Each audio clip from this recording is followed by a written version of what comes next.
Hello, everybody. Welcome to the live broadcast from Riga Technical University Open 2024, the biggest chess festival in Northern Europe. With you here with the live broadcast will be Women International Master Anna Kantane. Welcome. And of course, Grandmaster Kantāns, one of the best Latvian players, but he decided not to play in the tournament, but to commentate for you guys. So we hope you are going to enjoy the tournament with us. It's going to be an incredible and exciting event. It's, as Tom said, it's one of the biggest tournaments here in Northern Europe, and we have almost 300 participants in Open A. We have 19 Grandmasters, participants from 38 different countries. And what for me is always here in Riga very extraordinary that we have 150 titled players in total here. Yeah, and also, not only 150 titled players in the festival, it's more than 500 foreign players, which is amazing to attract such a international attention for a tournament in a small country like Latvia. Every year the tournament is very, very internationally recognized because of the amount of people, because of how strong it is, because of how actually well organized it's also. And I can never stop recommending for everybody who is looking for some tournaments of event to play in the summer to come here to Riga, amazing city to visit in summer and just to enjoy also playing tournament in perfect conditions. Yeah, absolutely. And you have just seen this playing hall. It's a very spacious Kipsala exhibition hall. So even though we have so many players here, there is enough place for everyone. And it's always such a difficult choice for me as well to commentate or to play, because, as Tom said, it's so tempting to participate in this event. Yeah, and the tournament has multiple tournaments, all in all. And the festival started already on Saturday with a tournament actually of consisting of a lot of matches on 100 boards. So it was taking part, and it was 4 teams from Latvia, Estonia, Lithuania, and the FIDE team. So it was quite a unique event of 400 players playing at the same time, just a team event. And then there was a Blitz tournament, followed by a Rapid tournament on Sunday. And now today is starting like the main part of the tournament, which is the classical chess with A tournament and B tournament. And A tournament is the one where all the strongest players are playing, including all the Grandmasters, all the international masters, and that's also the tournament that we will be following with. And as about who is playing in the tournament, maybe we can see the list of participants. So, as we see, the first number is Theodoro Nikolaos from Greece with a rating of 2619, which is very, very high for those of you who don't know maybe what those ratings mean. That puts him very, very close to top 100 in the world. So right now the top 100 in the world is rating approximately of 2638 or something. So like only 20 rating points away from being like in the world elite, which is of course very, very amazing. And then we have the second number. We can also mention that he's very young, Teodoro. He's only 24 years old. So we have quite a big star here. So yeah, maybe you can tell more about the second number in the tournament, Anna? Absolutely. Kacper Piorun, he is a Polish player. I come from Poland as well. He's 2603, and he's a very talented chess player. He was over 2700 or almost there at one point, so he can perform on really high level. But what is really interesting that actually a couple of days ago he got his 6th world champion title in solving competition. So he's one of the most elite solvers in the world. That means solving chess puzzles. They're very complicated, and so that means he has a very tactical mind. So this is our second seed, very interesting player. And the third seed, Altay Safarli, also 2600 player from Azerbaijan. And this is our top 3. All of those players, they are 2600. But it doesn't necessarily mean they are the only contenders, because as you see, we have so many strong players following them as well. Yeah, and certainly it's worth to point out also number 4 in the tournament, Paulius Putinevicius, who is almost there in the rating with them. And he is very, very explosive kind of player. Every single game, he's usually fighting till the end, trying to win. Doesn't matter who is his opponent, and he has won a lot of open tournaments like this one, and sometimes even stronger tournaments and very convincingly. So that he's certainly there, just there to fight for the top spot. But as we can see in the tournament, all the top 15 are about 2500 rating, which means that they are all very, very strong grandmasters, very experienced players, and yeah, that every single one of them certainly can win. And not only them, of course, somebody from lower is also could win. That's the beauty of chess, that you can never for sure know how it's gonna come out, but those are probably the main favorites, like to be the winners in the tournament.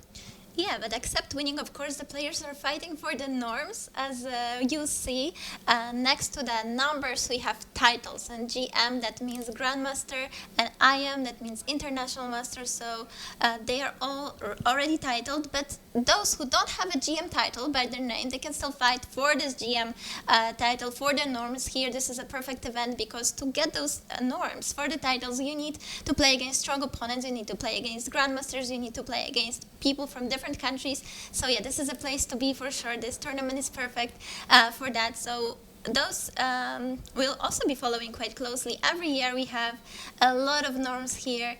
People even fulfilling their third norm for a Grandmaster. That means achieving a Grandmaster title, which for some of the people is even more valuable than winning a tournament, because that can be pretty life-changing to get this title finally. And yeah, I think on that note, we could maybe still see top female players. They are a bit lower than that, but if we scroll, we could maybe see some women participants. There will be W. Yeah, we have here.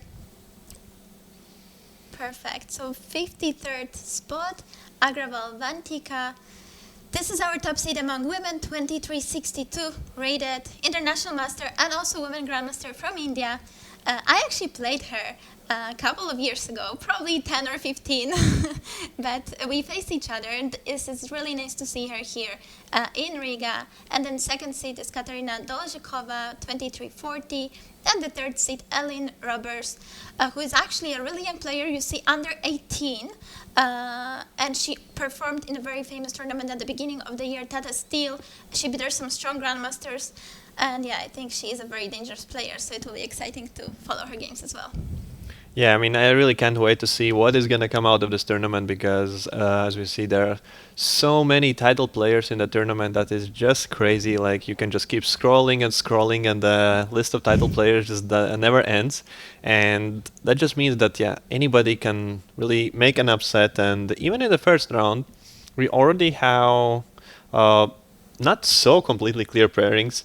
Of course, the rating favorites are playing relatively much weaker players by the rating, but in a tournament so strong like this one, the rating difference is not so crazy, and we have 2100 rated players playing on board one already. So that means that yeah, those players are able to produce some upsets already. So let's see if somebody will manage to do it. Yeah, so maybe we should jump to the games already, since we have the first moves. Yeah, we can jump to board one. So let's say board one. Of course, on the first board, as always, we have in the first round, the leader, the rating leader. So in that case, Nicolas Teodoro, he is playing with the black pieces. So you see on the camera the players. This is really cool. We have a video feed so we can see the players. And he is facing Andre Kunz from representing Germany. So yeah, let's see what happened here. This is our live position at the moment, right? Yeah, that is the live position that we see at the moment. And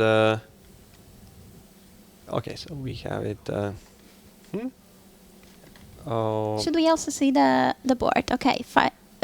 Great, we have the board, and this is a really fun position because we have an isolated pawn, which sometimes, promises some attacking ideas. I wonder if we are gonna see them here. So the pawn on d5 is isolated. This is like a first thing that strikes me in this position. Usually you should be looking at the pawn structure when you see a position. Now, of course, okay, first thing is to count material, but I guess quickly we can see that everything is equal. There were exchanged 2 pawns, right, from each side, but other than that, all other pieces are still on the board.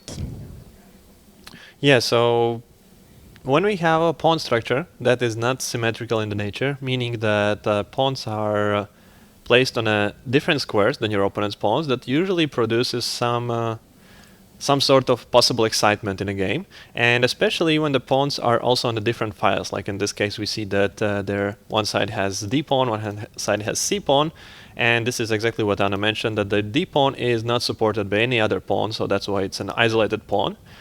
So yeah, it's all alone there, but in the same time it is able to do more job than maybe some other pawns because it's more advanced and now it's controlling some extra squares, like giving support for some ideas. And it's the only central pawn in the position, right? There is no other pawn in the center here. Exactly, yeah. And yeah, so now we saw the last move was played by white, bishop f4, kind of just developing a last piece that's not developed, of course, which is the main thing that you need to do in an opening to finish development. So it's like very, very natural looking move. But we saw the black player immediately answering with an aggressive move by queen f6, which maybe on the first glance doesn't look like it does very much, but it's already there. It's supporting the knight and just almost attacking the bishop, so which means that there could be potentially some tactics happening with knight jumping away and suddenly queen hitting the bishop, and because of that black being able to actually produce some threats against white's pieces, and even we can look further that the queen is already looking also there a little bit on f2 pawn, which seems impossible that is going to be playing any role whatsoever, since there are 3 pieces in the way, but those pieces can come out of the way very, very quickly, even just we make a move like knight h4 in the next move, hitting the knight, hitting the bishop, and this can also already come under attack. So this is very, very sharp and very dangerous position to be playing here with both sides, but me, myself, being a big fan of isolated pawns and aggressive game, would certainly be looking to play this position from the black side. Also, what we can notice is the time on the clock. That player with white pieces has already spent more than half an hour, while player with black pieces has spent only a couple of minutes, which means usually that this is home preparation. Like when somebody is playing that many moves by hand, usually this is like he has done his homework, he has studied this opening extensively, and he doesn't need to think about it. He just needs to remember which was the strongest move. And while this much, like half an hour spent, is pretty safe to assume that other player is playing on his own, of course, then that is very unfortunate situation to be in, to be playing against an opponent almost 500 points higher rated, and to be forced to play against his home preparation. Yeah, as Tom's mentioned, the player with white pieces, his rating is 2158, and the top seed playing with the black pieces 2619. So yes, the rating difference is usually in the first round of such open event is really big. So it's a challenge. I think, though, it's kind of nice for him. He has nothing to lose, so he can just try to figure out this position. First round is also quite tricky, like everyone is trying to get into the tournament, but certainly this time is nothing pleasant at the moment, so he will have to speed it up to keep the fight up. Otherwise it could be even a decisive factor, especially if the position sharpens up. Yeah, it is a position with a lot of potential to have some tactical tricks, and he might need this time on the clock. So he already, even though at the moment he still has 1 hour almost, and if you guys play online, it might feel it's a lot of time, but actually in a classical game, it's not so. So he just played something. What did he do? Queen d2? Queen d2, yes. So I wanted actually to mention that probably in this moment, the move he would be thinking about is bishop f5 as the main candidate. At least that's the move I would be thinking about, since this pawn after the queen move has been left undefended. So now black would have to choose either to take with a queen, which protects the pawn and attacks the bishop, but in the same time we are on the way of our own bishop and we can't exactly develop it in a very nice way, and now the bishop just retreats, comfortably protects the g3 pawn, and we could use this outpost on d4 to block off the black's pieces. But I assume that that's not what black intended on this move, and there could follow an aggressive move taking bishop f5, after which, if we take the pawn, now black could choose to bring over one of the rooks with a tempo, that way gaining still some time. Probably this rook from A, which doesn't do much, just staring there on the pawn. Attacking the queen, queen would have to try to find some square where to go to, and that's already a bit of a problem, and we could get hit by the bishop and another bishop being attacked, and this, for the time being, like, it kind of holds, I guess. We are not losing anything, but just intuitively it just feels very, very ugly. What do you think, Anna? That could... Yeah, I think maybe there is even a bishop f2 tactic if we can go... I mean, it's not our game. We can try and then b5. So we take and... Then we put it on the board. So we check. So the idea... I saw this idea of playing with the pawn to b5, but the bishop was on the way, so just sacrificing it with a check. Now if queen moves somewhere, we want to steal this bishop from f4 with our queen, and I don't think the queen has a comfortable place to... keep it defended, but queen could counterattack our knight, perhaps, with queen a6. It's really fun position, queen a6, right? And if we take the bishop, they can steal our knight. So that's the idea, counterattack, but yeah, this is, in the same time, we could be hit by another attack, again opening up this bishop, and maybe the queen now doesn't have a comfortable square. We could still keep attacking the knight, but it's so shaky, and it's very understandable not to want to play it. Like, it's so easy to miss one move somewhere here and you're completely lost. So yeah, this is a really funny position. I don't think, honestly, that white would feel comfortable taking this pawn.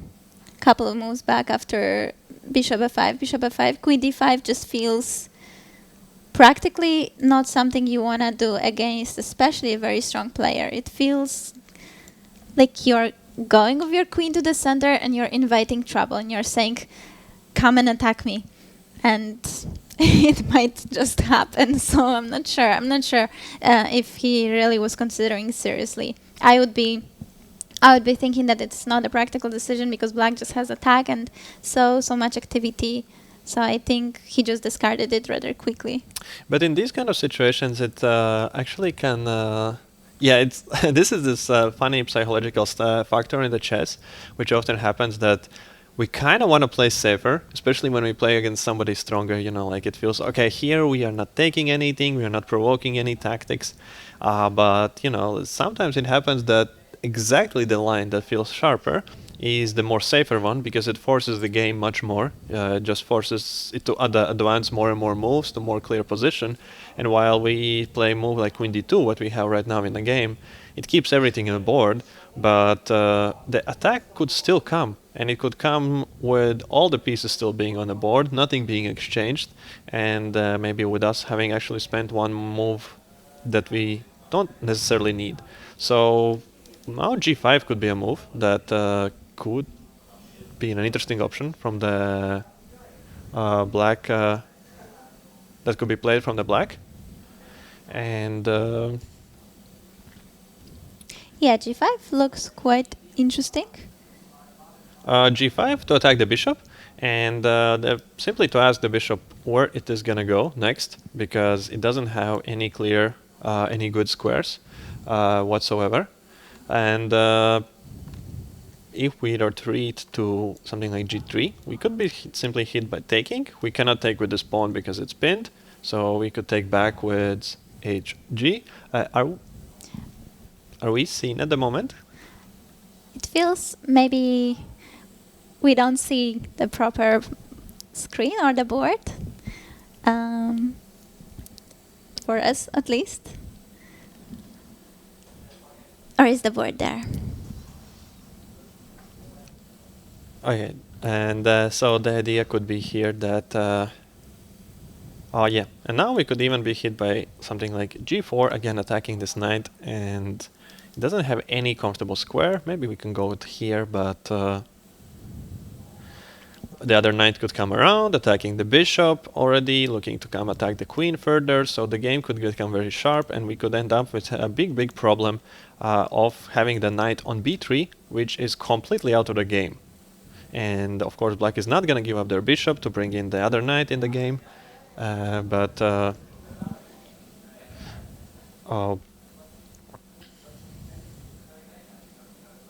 yeah, it looks like a really sharp position, and I think this is what our top seed really wants to get. He's playing with the black pieces against a lower rated player, so he wants to get something that is going to give him a chance for mixing things up, for achieving a complicated position and just outplaying his opponent. So this looks really good. I think this is the first moment that Nicholas Theodorou is actually thinking, and maybe he's thinking about this move g5.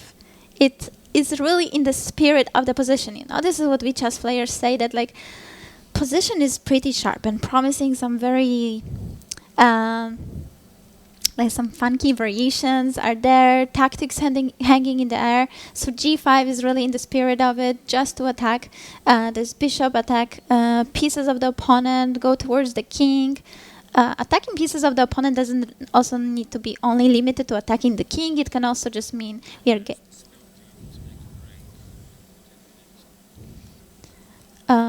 so we are getting some control of the center of the important squares. I think this is really interesting option. Yeah, so this game promises to be exciting. Also, we see that the player from black pieces is thinking, so he's out of the book. So he is not playing automatically, so queen d2 was not the move that he was ready for. Probably he was ready for taking the pawn and those active lines. And now we are gonna go for very small technical break, and we will be back with you shortly.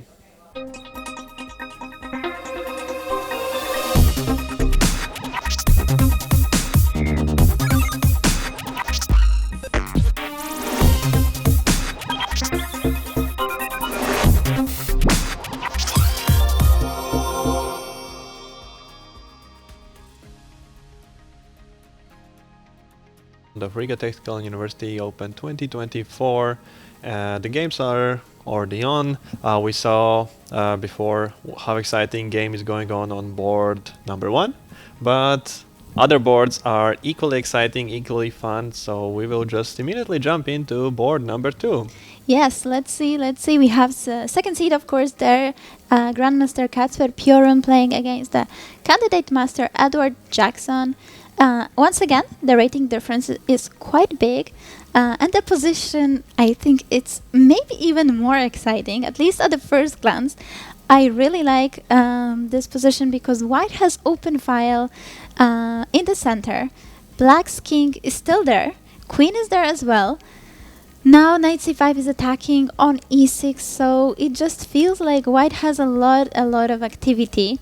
Black has some practical problems to solve, but I am not sure if those problems are as big as I initially thought.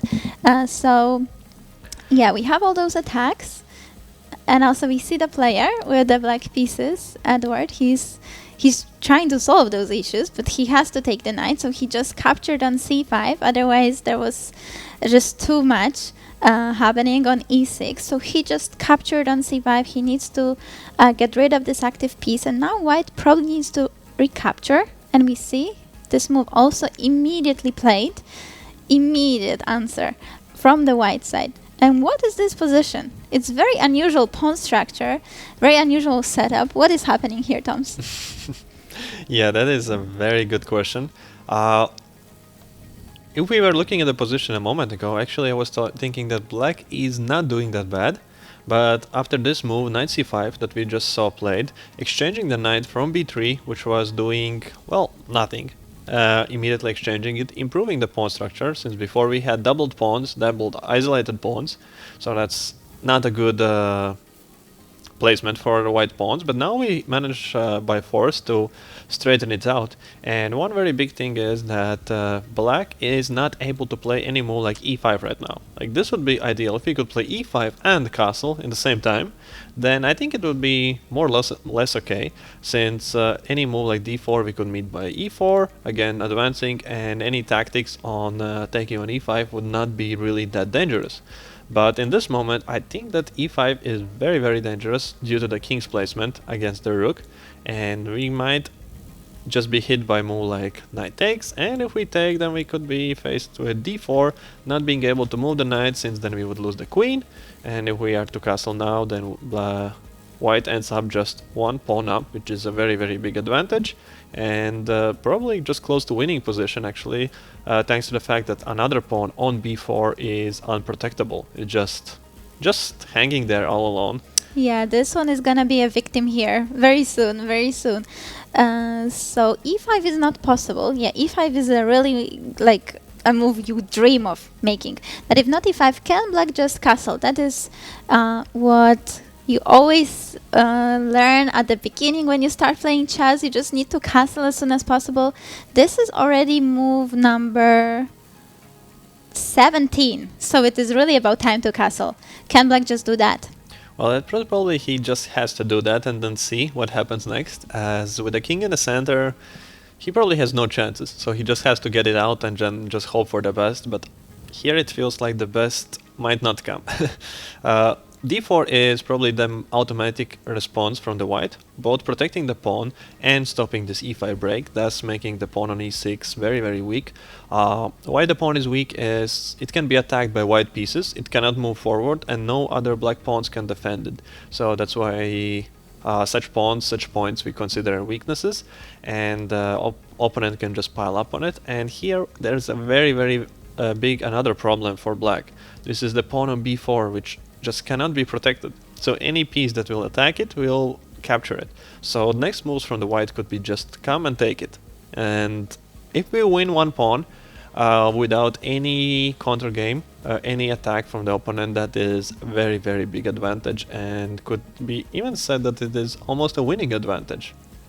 Yeah, on this level it's probably a winning advantage, because it also doesn't feel like there is any counter game for black here. Black doesn't have any extra piece activity. It is white that is enjoying already mentioned e-file and this e6 pawn, so it seems to be actually very good for white. Yeah, it could be that it is really winning for white. So actually, very interesting what happened here. Just I think this was very critical moment in the game. So first of all, very nice decision in the white had already finished development, and the bishop is, so like the most natural human moves, let's say that, would be to play something like rook e1 to put rook on the open file, and then slowly to think how to undermine this bishop so that it could not be protecting the pawn on e6, maybe thinking about bishop f1. But here, yeah, Kacper Piron is showing why he is such a high-class player, and playing such a unusual-looking move like bishop d3, allowing opponent to take on d3, ruining the pawn structure, but he is playing very energetically and very fast. So what happens is now that nobody is protecting the e6 pawn, and we will be attacking it, and probably if black plays some normal developing moves, he just doesn't manage to castle without giving up the pawn, since now we are not even able to play a move like queen e7 or something, because we lose the a5 pawn, so that would just drop the pawn. It might have been the best option for black anyways in this moment, since at least we are not losing the pawn there, and just to give it up and play on this game using the fact that those pawns are doubled pawns, and just admit, okay, we're gonna be fighting for a draw here, but at least there are chances, since this knight, which I mentioned before, does not manage to join the game, and when opponent has some pieces that can't join the game, it could give you some realistic chances to find some counter game, to find some ideas of your own. Like, you need to have something going on for yourself if you're losing something anyways. Yeah, it's like a business transaction. We are losing something, but at least let's get something, anything in return. Very interesting move, Bishop d3. You know, it is so counterintuitive often just to make your pawns so ugly on the d file, just doubled pawns. Why did he do that? But this is actually exchanging the strongest piece for black. This bishop on f5 was the strongest piece. It is active. It is also defending this very important e6 square, and suddenly this bishop is gone. And despite the fact that white destroyed the pawn structure, all the problems are actually on the black side. This is a really cool move, right? Yeah, now and also I see that he spent like 2 minutes thinking about bishop d3, and maybe that was a little bit hasty decision, or a little bit rushed, and he might have needed to more seriously consider a move like bishop e7, just to be faster developing pieces, so to get the castle in, and now we are not gonna have a weakness on e6, since if white is the one to take, we at least remove the pawn from e6. It's not fantastic on f5, there is a big point on e5 also for the pieces, but at least there is nothing hanging. It's not like white can just come and take it. So I think actually now looking back at what happened, it might have been the best way to continue this game, because yeah, like it gives these practical chances, and if opponent is also not somewhere careful enough on how to exploit, for example, the weak e5 pawn and the e-file, you can very easily get back in the game, because you don't have anything that's really lost in the here, because once you lose something, you need to have a way to get it back. Absolutely. And when we see this position that is currently on the board, this e6 pawn is actually the thing that black would really love to maybe turn back in time and change the decision to not have it. So yeah, maybe this bishop exchange was really a mistake, maybe even a decisive mistake, who knows, but this looks close to losing for black. Strategically it's very difficult, and yeah, it's sometimes so brutal in chess. It's just two pawns that are weak, but that's enough. There are two very clear targets. White can just have fun and attack them in probably almost any way possible, and for black it is even difficult to find any target, anything to attack. Yeah, like what we would like to do is somewhere play b6 maybe, that the queen could be able to protect the pawn, but the problem is that we have to remember about the e6 pawn, so this is the thing about those two weaknesses. And yeah, we can, like if you are to go to prepare playing b6 so that the b4 pawn will be protected, first white could attack this one, and if you would choose to go back, then we could just again switch or the target to b4, and we will just end up winning a pawn one way or another way. So it's hard to imagine for me even what could be some practical chance to get the game going. Maybe this is the moment that we have to sacrifice a pawn and go for something like knight g5. What do you think about this kind of approach? Knight g5, and after exchange white can take on e6, and we hope for some activity over open files. Open file, and at least we are controlling the d2 square, and maybe some move like rook f4 right now, like hitting the only pawn that can be kind of weak in the position. So the next move, quickly getting rook f8, also attacking here, and using the fact that queen is on g5, pinning the king, so moves like g3, they don't do anything, we can ignore them. So perhaps something like this could be an attempt here from the black side, just to get practical chances as a human player. Oh no, actually here is something that I missed. Look at that. He can't take here because we have rook takes f2, with an idea that here we can go queen f5, attacking the king and getting the pawn back. Nice. So there are tactics in the air, but actually this is really important to do it as fast as you can with black, before white manages to bring this queen and rook from the first rank, because once those pieces join the game and pieces consolidate, they're gonna be working as a team, then it's going to be much harder even getting such tactic on the board, because if pieces will be closer together, they will be defending one another, not like in this case rook is undefended on e6, and this is why this tactic actually works. Nice. Meanwhile, we had a different move though in the game. Queen f6 was played by Edward Jackson, and he is in a way also targeting this d4 pawn, but now with knight on f3 it's not as powerful for sure. Could he be preparing somehow e5 with rook e8 and then e5. Does he have enough pieces? I guess not really. It could be an idea, since if we were now to go for the pawn, maybe he is planning some move like this, and that if we take, he plays e5 in this very moment, using the fact that if we exchange, then now, after taking, we could take on f2. But does it even work? Since in this moment, I think we can afford even to take, and this is still a pawn up for... No, it's not a pawn up. No. And So then still there is rook e5. And so after rook e5, there would be a No. checkmate.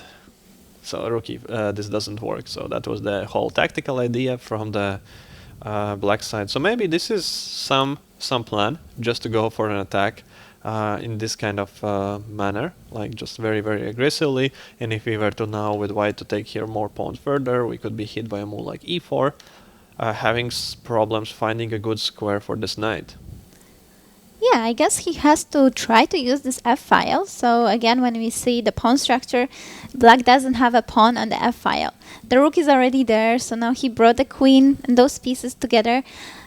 Trying to use, I don't think it should be super dangerous objectively, but at least it's a practical chance. This is what you need to look for. This is what you need to look for, and this is also how you ask your opponents those questions and take their confidence away maybe in some way. We see actually that Kacper Piorun, he is now thinking, he is actually very well known for his expressions, so you guys can see it now as well. It doesn't necessarily mean that he's unhappy with his position. He's just like really into the game. He's just trying to figure it all out.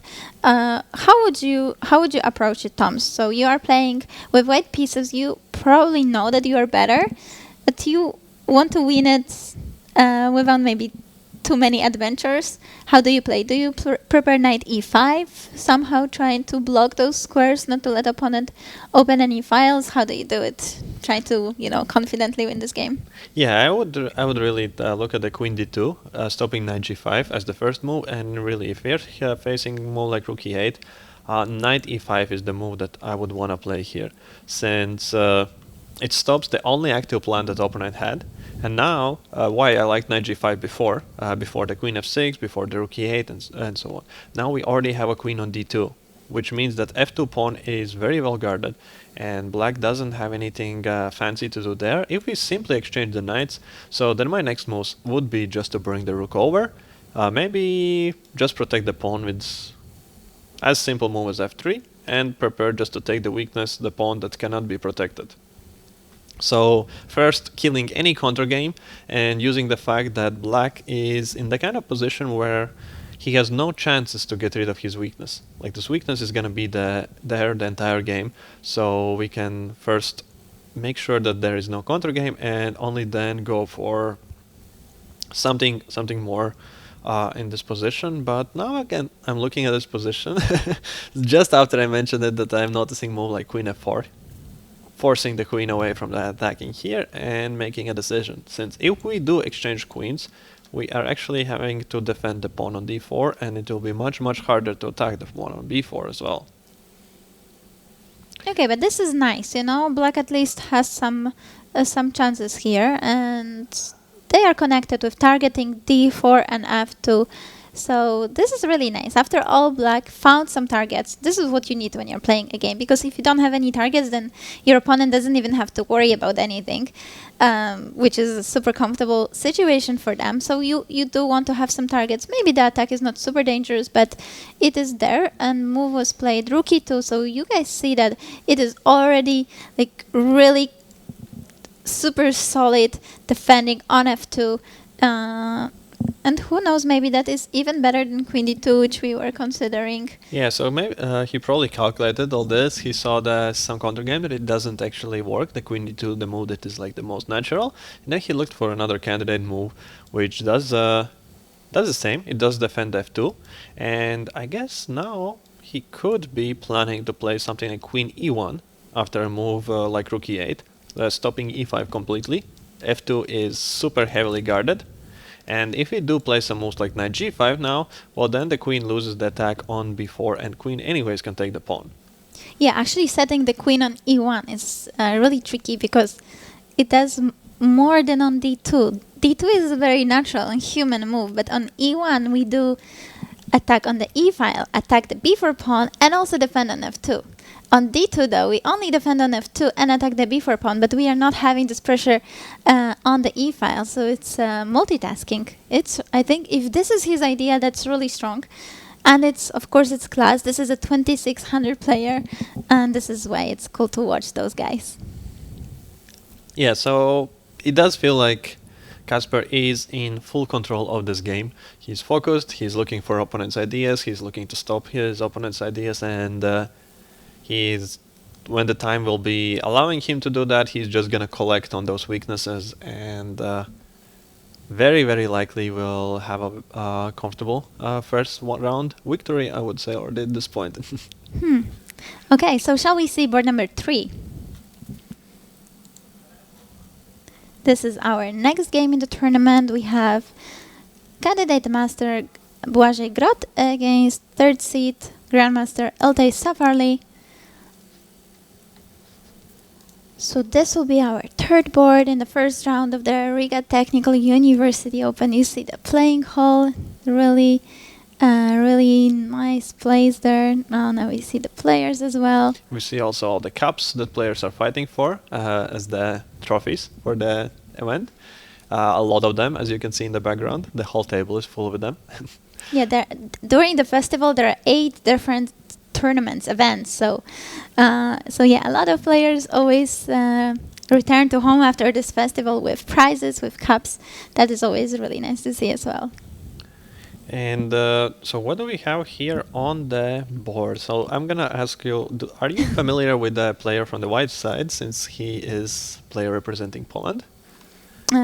Yeah, so I know him, but not great. I actually said hi to him in the playing hall, so I met him. I've seen him since like childhood, but yeah, I am not that familiar with his chess. I think he's a really promising Polish talent. He's 2155, 16 years old, and I think his position must be okay, not must. It's always tricky, because he's playing against 2600. It should be good, according to all of the principles of chess, right? White has better development, white has a center. But somehow this strong player allowed this all to happen. So probably he has something. But the position seems to be pretty good for white. What do you think?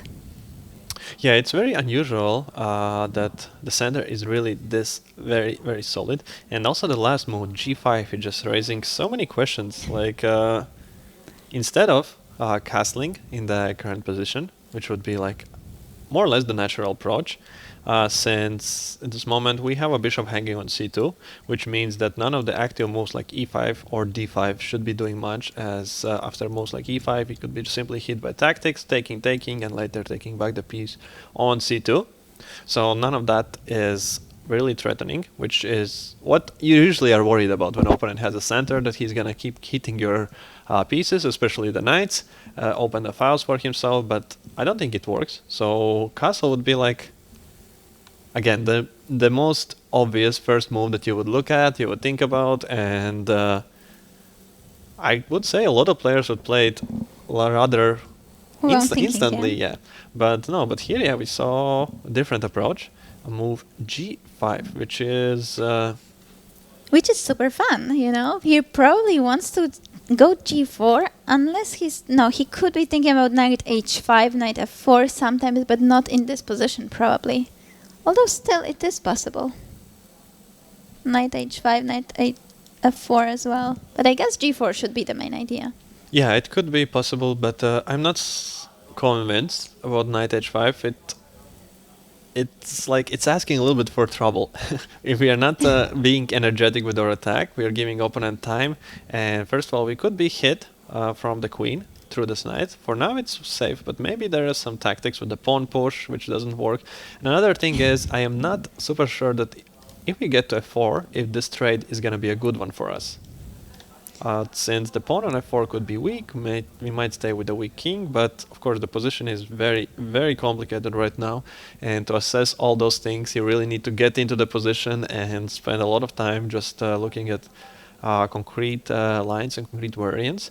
But what could be some main ideas from the white side right now? Like, since we have time, at this moment black hasn't attacked anything, and we can choose how to organize our game further. Are we going for some a4 ideas? Are we going just for the game on the c file, or are we trying to break the center with e5 or d5? What do you think, Anna?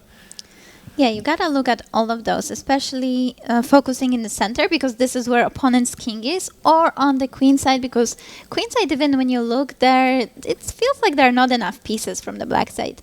So a4 makes a lot of sense. That way our rook is coming to the game and we are targeting the b5 pawn. I think like first thing we should consider is trying to kind of go for the kill, you know, just try to attack the king, because the king is in the center, and especially after g5 it just kind of stuck there. So you should try to think if you can open the game, but I don't see how we could do that. It doesn't really feel like it's doable right away, because e5 then... Yeah, we are gonna have the problems with this bishop hanging on c2 with most like e5, and the same is like with d5. We open up, if we do play d5, we open this bishop. It potentially can become very, very strong and very powerful. So maybe we don't exactly want to do that, and when we play d5, we lose the threat of e5. Yeah, that's the trick. Like, we push one pawn, then we are letting... So we push the pawn to d5, then we are kind of letting go of the dark squares. So, because pawns are both on the light squares. But I actually like a4. Here as a move, just from the practical perspective, because I assume that one of the main ideas from the black is to play g4, and in case we would recapture, to recapture with the bishop, pinning our knight and maybe targeting the d4 pawn a little bit. In case of most like d5, to have a square knight e5, and the same like that would be harder to play e5.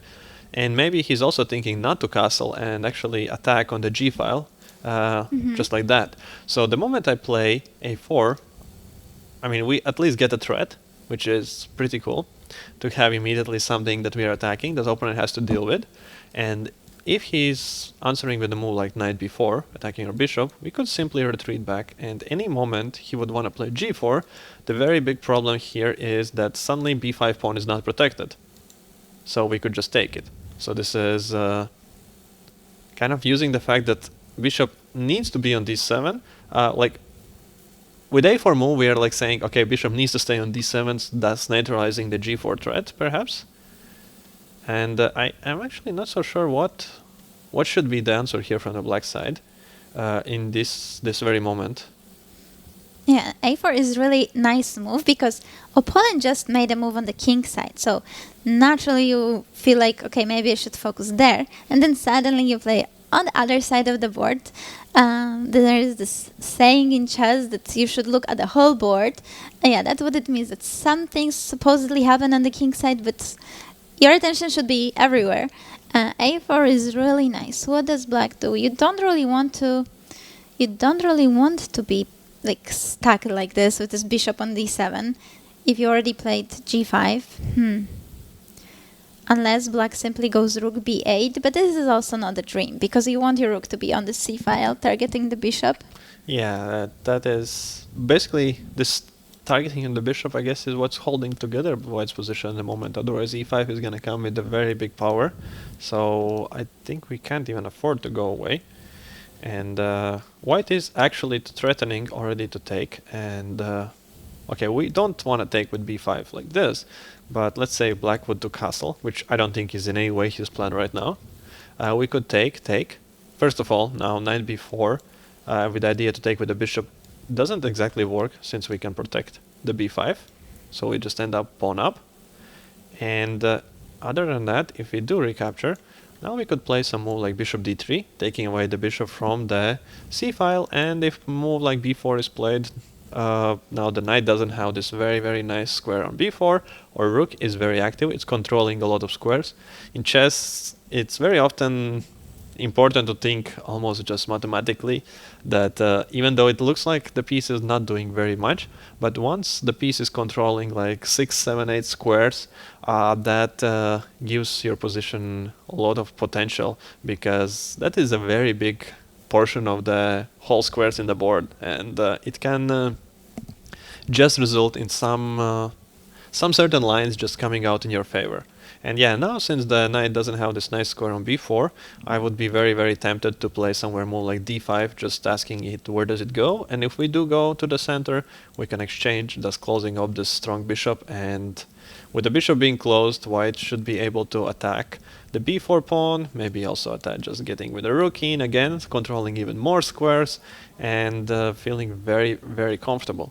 But of course, I don't think that castle is in any way what is player with black pieces here planning, since if he wanted to castle, he would have done it before, and he must have some other plan in this position. But I think that a4 is very nice practical move here to just to mix things up. What about g4 and taking on g4 with the knight? Because we are focusing on the fact that black will try to take on g4 with the bishop. Maybe he can take with the knight. Because if he played g5, it feels like... Oh, and we have player with the black pieces joining us by the camera. Yeah, so this is our third seed. He seems to be pretty confident. And also the time situation, of course, is in his favor. As you see, he's almost on 1 hour, while white player with the white pieces has 41 minutes, right? Although we have very, very common structure, common opening, and to see a player of his level of rating 2600 to have spent half an hour already by the move 15, that is a lot. That is a lot of spent time for players in this level. So he is already out of the book. He is improvising. He is just thinking on his own. That is very, very safe to assume. And of course, he's improvising. I think if we see on the board this g5, that is improv. But it's really interesting. But it will be also quite curious to see what is he going to do. Like, g5 seems to be a bit risky approach. But yeah, again, obviously he wants to win this game. In the open tournament, you always want to win if you're higher rated. Here with the black pieces, that doesn't really affect it so much, especially in those first rounds. You want to go for the full point. So I guess g5 is once again such an attempt, but it's not so easy to see how is he going to benefit from that. And in many cases, this g5 move is actually creating more weaknesses for black. yeah, like even just also looking at this knight g4 idea, in most of the positions you don't want to give up the bishop, since on average bishop turns out to be stronger piece than knight. But here I would actually not mind it at all, since it gives me an option to take with a pawn, if you do decide to take it, and opening up my rook. So there's another target appearing in this position, which we could use very, very nicely. And the pawn from e3 is very useful, since it is completely... You just make sure that your pawn on d4 is safe, nobody is gonna attack it, and that means that white can completely just focus on their own plans without really caring what black is doing here. So if the idea is to take with a knight, then probably it is not connected with the idea to take on e3, but just to use the fact that maybe knight is sometimes looking on h2 square to checkmate, although it seems very, very... There are no pieces for black, right? You can't even bring the queen to the attack. There are basically no squares. So I have a feeling that we are completely somehow overlooking what is the idea from the black side, because the lines that we are looking are they seem too easy for white, too good. So I think we are missing something, some deep idea that players see, that they have calculated, since they have already spent on this position more than 1 hour, no, 1.5 hours, already just thinking about not only this position, but about the game. But when the game was developing, they were thinking about ideas. So the position for them is like more natural. For us, like every time we switch to a new position, it is... we don't know what was like really the nuances before, why this move was played, why not the other one. We are just looking how it seems at the current moment. And it was... an a4 was not played. He did go for d5. He did go for d5. Okay, d5 makes clarifies a little bit the situation in the center. On the other hand, white probably wants to go for this d4 square with the piece, probably with the knight. So after now this knight on c6 is attacked, it has to jump somewhere. Probably b4 seems to be the most natural move. But on the other hand, knight on b4 is a little bit stuck. It doesn't have any squares, so we can go to b3. Maybe we can even go to b1. And now a3 is a threat to just take the knight, because knight has no safe squares. Oh no, but c2 is there. Could go knight c2, and in this position, for sure we don't want to take with the pawn anymore, because this is a very big pawn, and black is very comfortable with this bishop being strong. And although knight d4 is also still kind of interesting. Knight d4 threat, looking for the f5. Yeah, that is true. That is still interesting. Although e5 square is really weak for... yeah, something like that. Queen f2. Maybe rook c8 first and then queen f2. Yeah, something like this could be played now, some ideas with attacking here, but now nobody is really looking at our knight, and we could also just simply castle in this moment and enjoy the position of a strong bishop and a weak bishop on b3.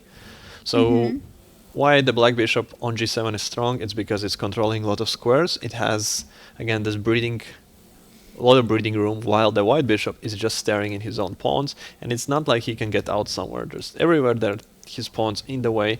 So I would say, just from the positional perspective, I really don't like the move d5.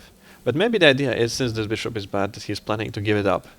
Just to give it up and play something like bishop d4, protecting here, pinning the knight to f6, since the bishop on g7 will be under attack, and then to slowly get this rook out and maybe use the fact that g5 pawn is misplaced, like as a target somewhere later on in the game, with some ideas of h4 and getting to weaken black's king once the castle is made, because castle will need to happen at some point. The king cannot stay on e8 for the whole game in this pawn structure, where e5 could be coming and breaking the center open any moment.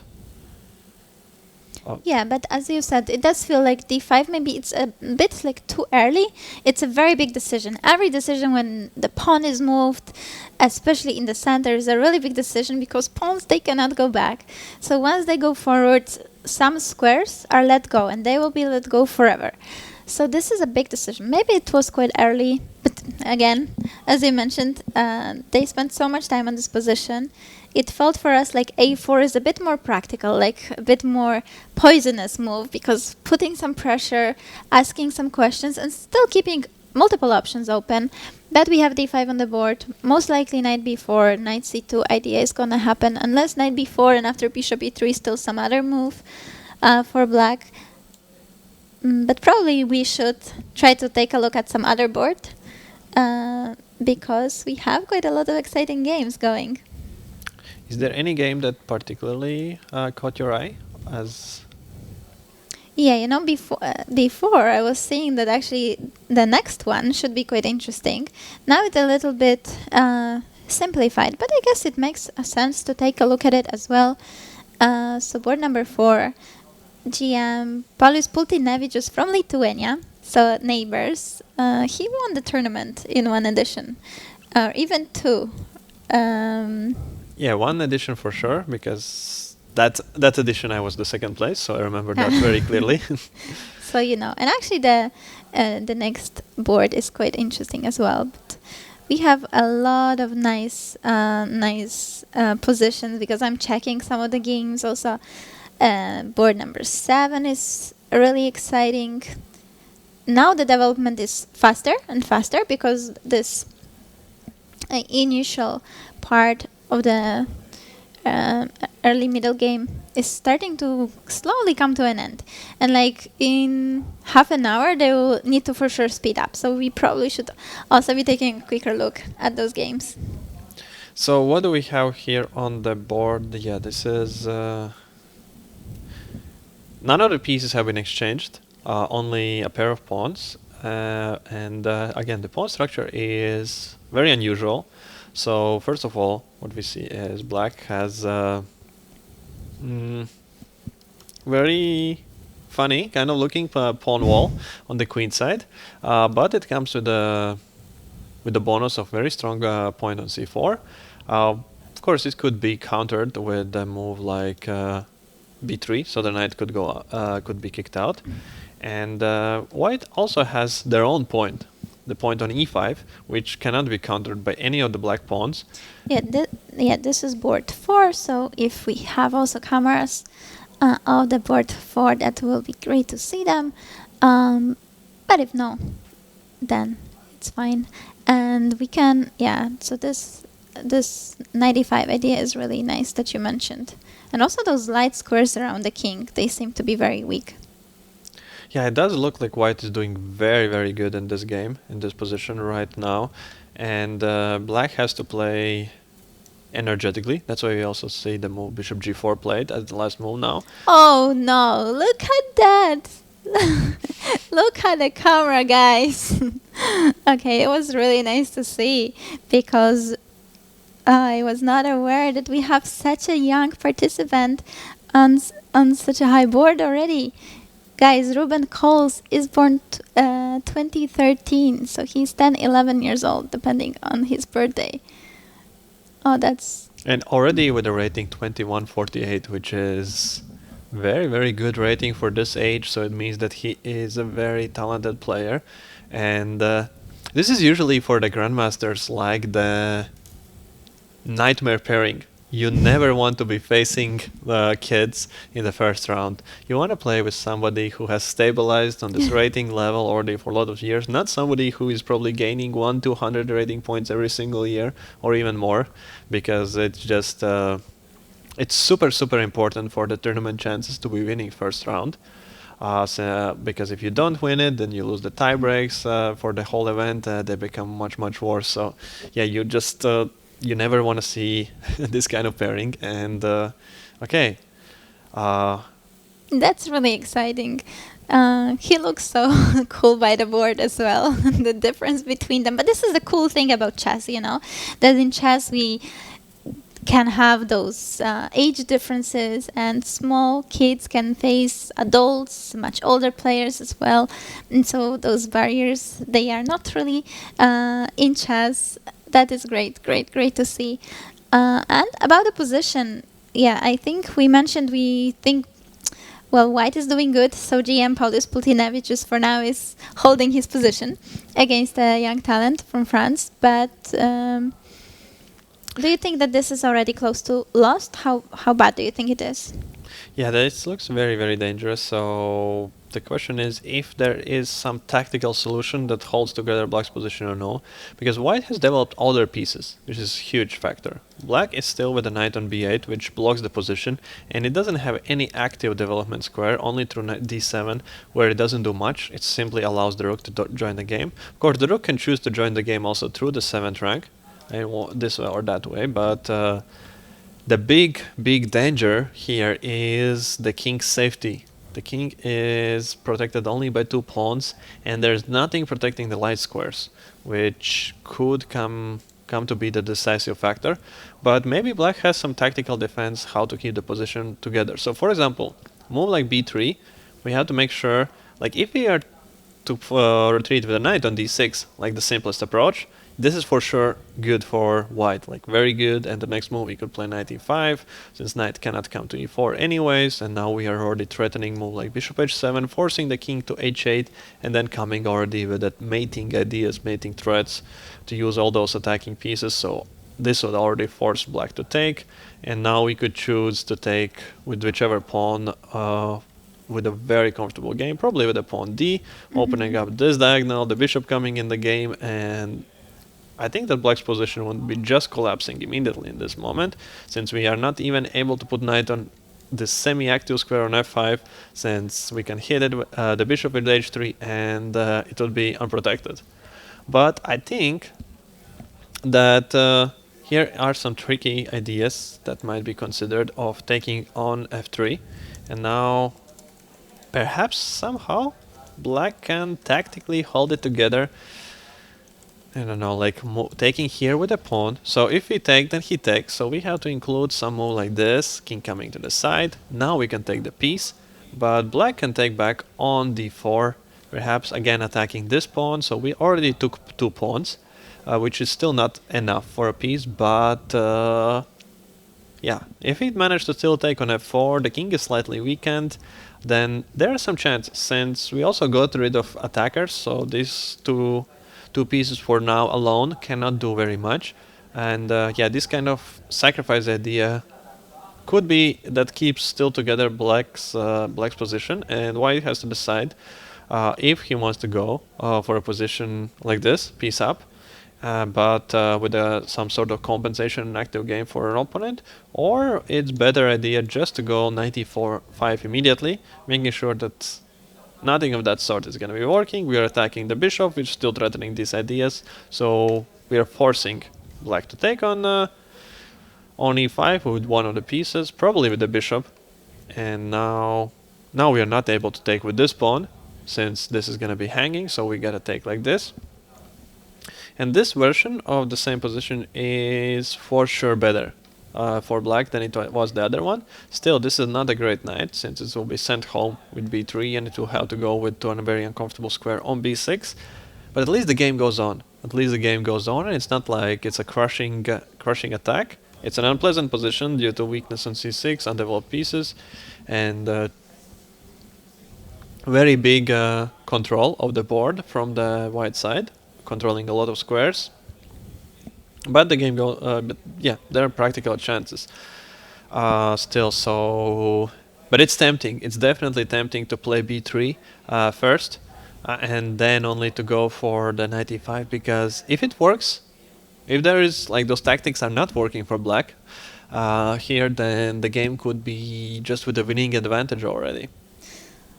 You know what? In the meantime, I was checking for Ruben Coles, what is his world rating position, and he's number 14 in the world in his age. So that's really impressive. That's some. We have some star here, and I think in Europe he must be almost like top 5, 6, 7, something like this, counting quickly. So yeah, we have a small star here. That's really nice to see. His age is with players in the same age as him, or it's under 12? Or younger, no, under 11. So maximum age 11. So born 2013 or later. And actually, I'm checking. Wow, there are kids who are born 2015 already 2266. That's incredible in chess that kids can be so strong. And we have one of those examples here. Last year we also had one of the most talented players in the world, Bodana Sivanandan, who participated. She is number 1 in the world among girls. She won last year also the World Championships in her age group, classical, Blitz and Rabbit. So all of them, she won already at this age, and she played here. So it's great to see that they are coming, to this tournament. They can get experience playing those stronger players. This is invaluable for development of those young stars, because it's not important to win at this age if they want to learn. It's much better to come and just try to fight with strong players like we have example in this game. But yeah, for now, probably quite a challenging position for him. As Thomas mentioned, those variations don't look that great, but Paulius Pultinevicius is thinking he's not that super confident. I think he is. I think he is doing very well, and I think an important part to notice is also the time situation, because when we saw in the beginning of the game, okay, then a little bit more time, it's not that big of a deal. But at this moment, we see that Paulius still has 55 minutes on the clock, while his opponent has 28 minutes. So this is almost twice as much time. And that is a very, very big deal, because the position is getting complicated. There are all the pieces on the board. There are going to be tactics that you have to calculate on every single move still for the probably next 20 moves of this game. And so naturally you want to spend at least a few minutes on every move, but the moment you do that, the time is just going to be decreasing, and decreasing super fast, and we could just end up in time trouble, and in time trouble the big mistakes happen, and Paulius is known for his ability to be playing very fast, very strong in the fast chess, and to actually push opponents to force them to make mistakes in the time trouble. Like, this is probably his specialty. So yeah, you don't want to be in time trouble against him. And You know that, right? I know that. I have experienced it a lot of times in on the receiving end. So yeah, that is something to take in account. And because of that, I think that he is controlling the game still completely. Like, this is the position that he wants to have on the board. But everything can happen. Everything can happen. Mistakes happen, and yeah. So young players tend to be also like, okay, he maybe didn't know the opening, he was overthinking it, but they are so sharp in all the tactical positions. They see the game like a lot of tactics are kind of automatic for them, you know. So it could be that he's able to play just also fast later on in the game and still do it very, very precise. Yeah, well, for sure, keep an eye on this young man here. We can move to board number 5. We have very advanced position there. Quite a big development already happening, because I think it will be first position in which we have queens off the board already at this point. So there were some exchanges. The endgame is there. And let's see if actually higher rated player has the advantage here or not. Because sometimes when the position simplifies quite a bit, then it could be not that easy to get this decisive advantage. And yeah, reminding you once again, they really want to win those games because this is an open tournament. Every half a point matters, especially at the beginning. If you make a draw, later on you're playing with a little bit weaker opponents that can affect your tiebreak, which can affect also the final standings as well. So what do you think about this position? For the time being, we have an extra pawn for black, so the player with the black pieces, you see GM title, so he's higher rated. But white has some tricks there, attacking the bishop and threatening to take on b5, because on the a file this rook on 8 is gonna be hanging. Yeah, this is well, I like white's position. I really like white's position, and just from the practical perspective, that we don't have where to put this bishop. It's attacked, but where do we go with it? So the only square is on d6, and I assume that we can expect immediately an answer a takes b4, and then first of all, there's a chance that those pawns get exchanged, and white is almost guaranteeing at least drawish kind of equality here. But we could even look for some more ideas, since the bishop is kind of dangerously attacking on g7. We have a very nice outpost on e5. I don't know if for the bishop or for the knight, but yeah, it's looking very, very good, and not easy to find squares for the pieces, and that's in case actually if we exchange the pawns, because we could even think, like, let's say if black is to play more like bishop b7 here and bishop d5, we could even consider go for a win, to play somewhere b6 and to use the fact that we have way more advanced pawn on b6, and the advanced passed pawns supported by the pieces can cause quite a lot of harm. And yeah, so well, this is going very good, I think, for the white player. Also, when we look at the time, it is a player with the white pieces that has time advantage, 53 minutes versus 32. So that's over 20 minutes. That can be a factor. The time control, I think we haven't mentioned. So just to remind you, we have, of course, it's a classical tournament. It's 90 minutes at the beginning for one player starts. Both of them start with 90 minutes. And then after each move, they receive 30 seconds. For each made move, automatically the clock adds 30 seconds. But that's it, right? There is no second time control here. So... Yeah, and I'm wondering what is he thinking about? Is he thinking that maybe to go for that the position is dangerous after bishop d6, because white is actually having an initiative, and to play for a5, allowing capturing, and playing on this position, which is for sure completely safe for white, but at least black is not risking that much. If rook comes to a7, but yeah, I guess always it will be met with the rook f7. Although, it's maybe not that super easy. What do you do as black here? Probably we can go bishop b7 and Just to block the b pawn. just to block the b pawn, and if rook a7, then we play rook f7. Rook has no entrance squares; it's kind of in a cage there, so we don't really want to put rook on a7, I think, here. And yeah, those both pawns are kind of canceling each other out, and this, since there are different colored bishops, it is very, very likely to be just safe for both sides. But it's still slightly more better for white, I guess, in this position, because of the fact simply what this bishop does as opposed to this bishop, which could be just blocked with move like f3, taking white all the squares, while you can't really do anything to block white's bishop. So in the long term, white should be able to cause more problems, maybe win the b pawn and just look to actually cause like some threats. So that would be very, very surprising if this is what he's going for.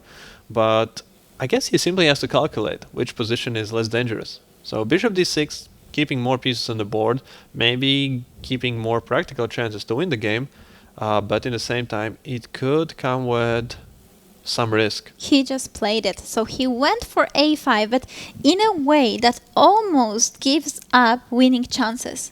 It's such a difficult mental decision because you know that white can force, takes, and of course everything can happen in the game of chess, but it almost feels like there's also rook c7 somewhere hanging in the air, but Right. it feels like black can never win this, and it's only black that So will if have to fight for a draw. white can force a draw here immediately, since we cannot give up g7 pawn under no circumstances. We are forced to play rook f7, so we can exchange, and now we take. And again, we don't want to give up the a file, so we have to exchange.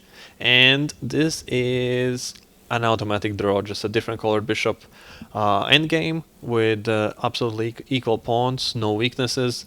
Those b pawns, they are not going to go anywhere. Both of the sides could even lose the b pawn, and the evaluation of the position I don't think would change in any way. So this is something that is an option right now for white, just to force a draw immediately, or to keep pieces on the board and play for the win. And wow, immediately it's played. He just took on b5 without thinking about it too much. That's impressive. That's really impressive. Bishop b7 also very quickly answered by... It probably is practically the best move, since white should be having an advantage in this position, simply due to piece activity. But when we are facing much higher rated opponent, there is this...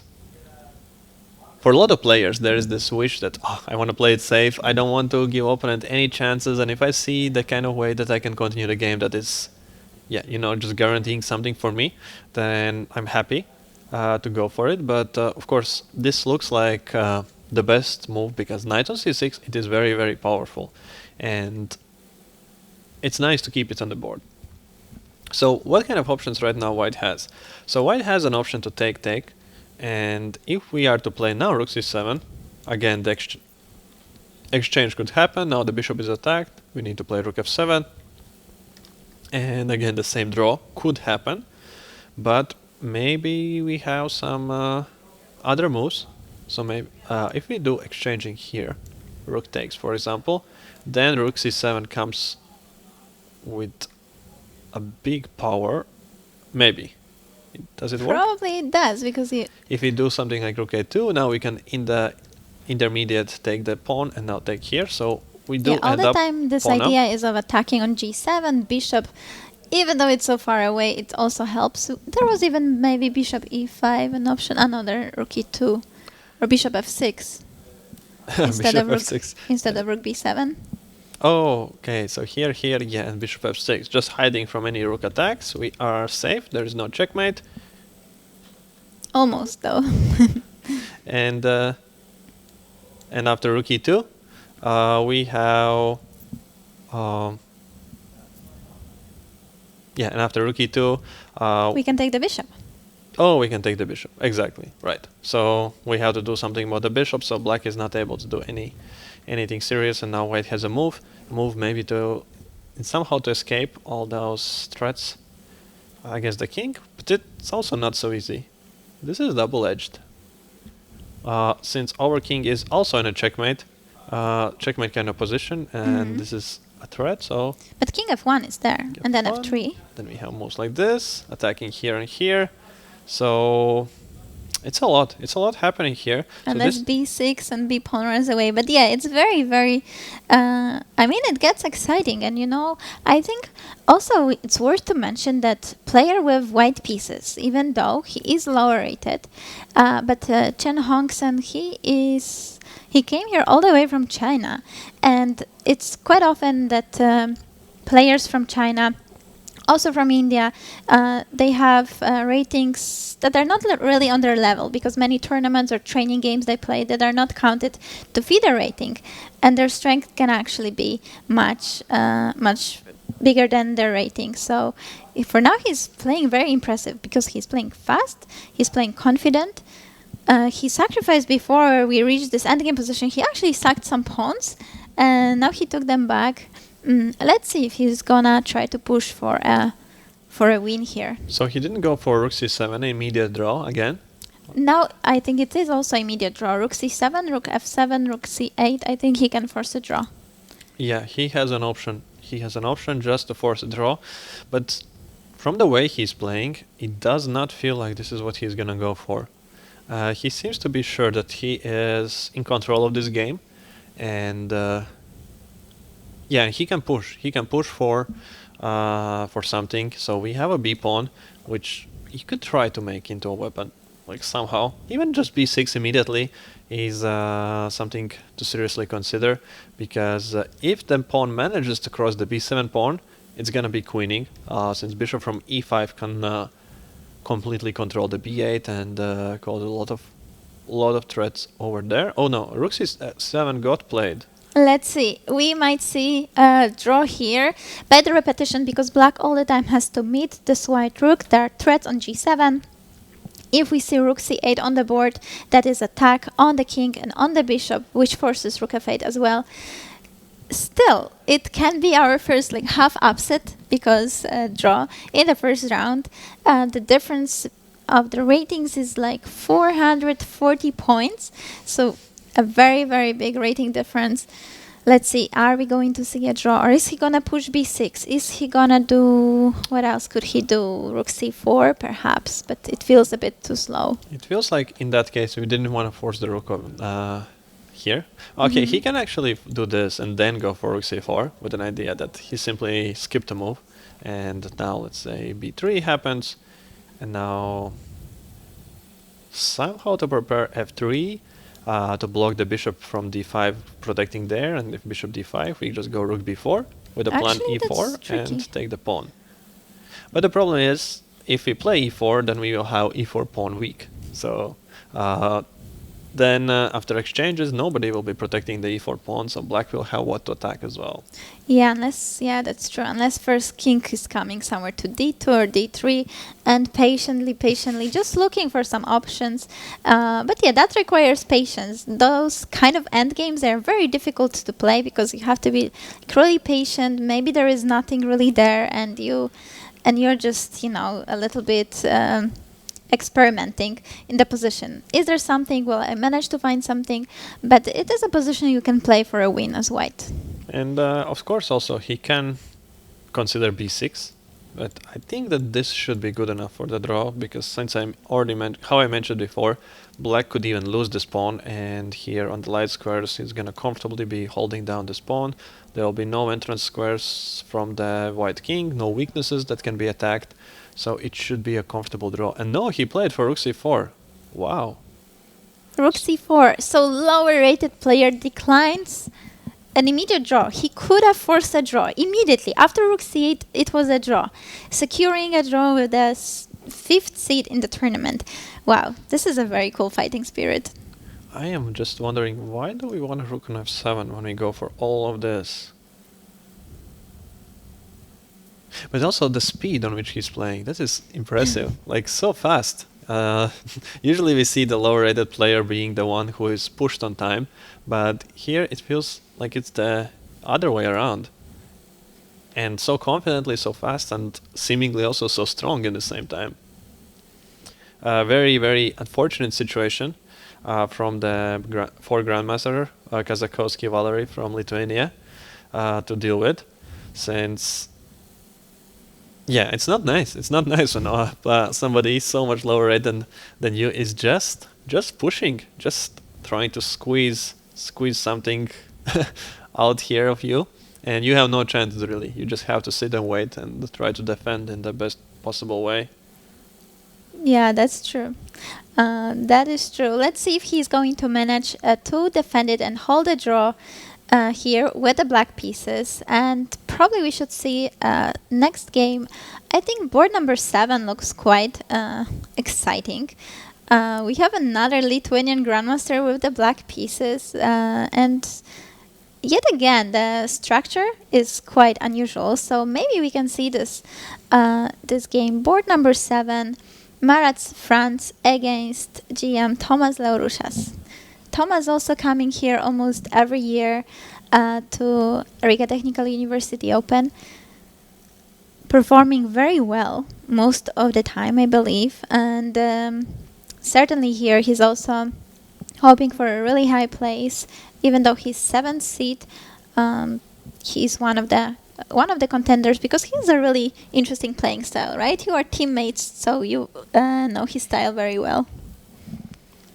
I would describe his style as positionally very, very, very heavily positional, actually, not really an aggressive one. But since it's the first round of the tournament, since he's much higher rated than his opponent, he has chosen line is Sicilian that doesn't kind of promise any forced game, but it promises a long, complicated fight with a lot of nuances, and you can easily go wrong somewhere with white pieces, allowing some pawn push, some pawn break, and all of a sudden black overtakes the initiative completely. And he's playing with Franz Marats from Latvia, so who is one of the top junior players in his age category. And yeah, so and the position is very, very, really interesting, as Anna was saying. So black has managed to push the h3 pawn, which that's a big deal, because the pawn is gonna stay there probably for all of the game, all the time, just causing some threats against the king. King cannot do the usual h3, king h2 maneuver. So even now, if we don't feel it, once the game opens, once there becomes exchanges, there can be the problems that the king doesn't have any escape squares, and even just somewhere the rooks can be coming on the first rank and be giving some threats, or simply along this diagonal, which is now very, very open, something could be happening. So white is going to try to keep the position rather closed from that perspective, and try to attack on their own somehow against the black king. Just, I'm not entirely sure how any of that could happen. This position is very, very complicated. There's so many concrete lines. Again, we have the situation when only a pair of pawns from each side have been exchanged, and and it's all about tactics and all about the concrete lines, all about some sacrifices somewhere, and you gotta calculate it all, which is just very, very hard. Both players have spent an equal amount of time. They both are white has 28 minutes, black has 39 minutes, so that means that on the first 20 moves they each have spent more than 1 hour, which is a lot, really, really a lot. And now the real fun will start. Now the real complications, real fun will start. And yeah, we see that knight h7 is played now as the move by Thomas. I like this move. This is a very, very nice move, just keeping together also all the squares, all the ideas from the white side, since white probably was first of all planning sometimes to take and put bishop on g5, or simply to play bishop on g5, just to exploit the dark square weaknesses. Another idea could be sometimes to first include bishop h6, forcing the rook away, and then do something of this, like an extra to have an f7 pawn weakness. And knight on f6, it doesn't do much. We don't want to go to g4 immediately. We probably don't want to take here, since that will close our bishop. If this is to happen, our bishop, which was potentially the one piece we wanted to use for mating ideas, we just close it, we just turn it out of the game, turn it off completely. So this is not what we want to do, so I like this idea to bring the knight on h7. And another reasoning for him is probably that he wants to keep more pieces on the board and to force the most complicated position as possible into the time trouble. You know, it's interesting that you said it, because I was just looking at a position and I thought that knight on f6 is such an important piece.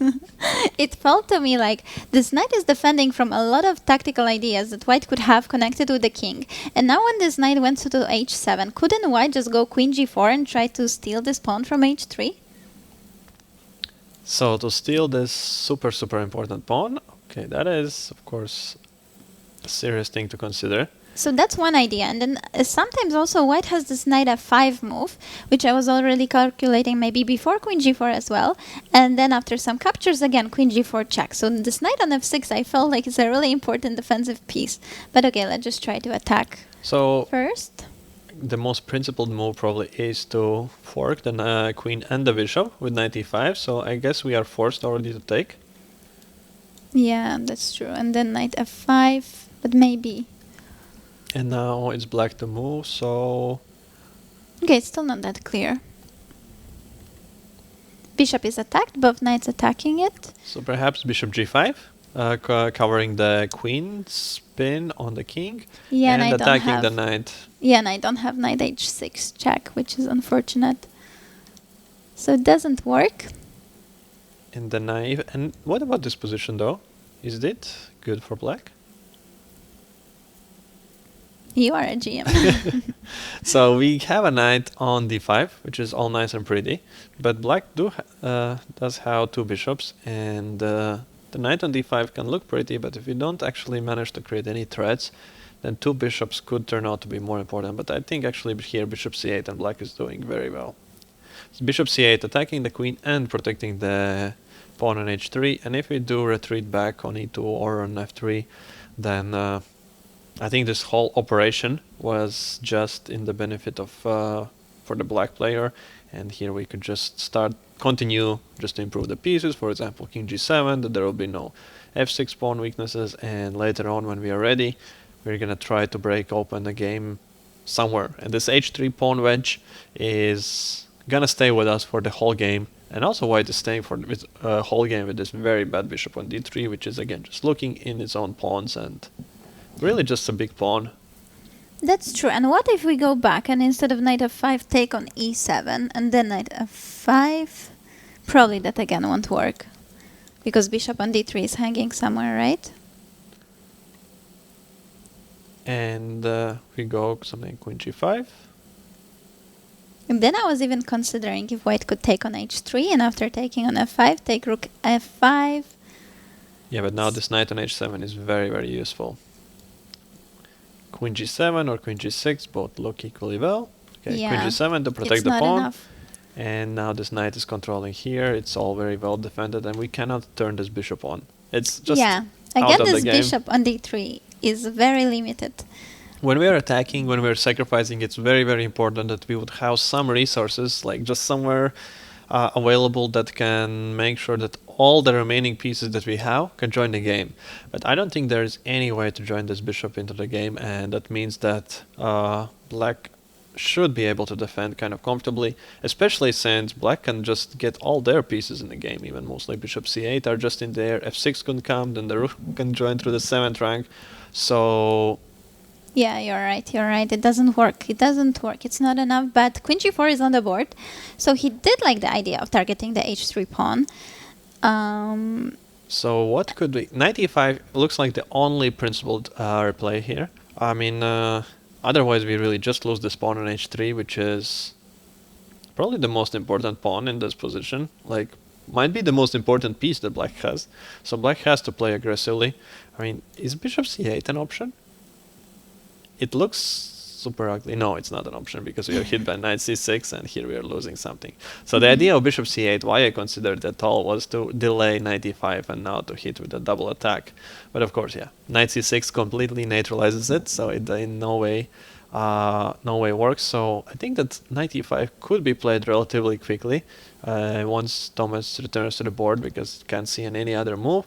We are forced to take. And now, maybe there's some option now of something, I don't know, knight e6? White has to take, yeah, because knight e5 is attacking queen and the bishop, so both pieces are attacked. What? Wow, knight e6. Is that a move?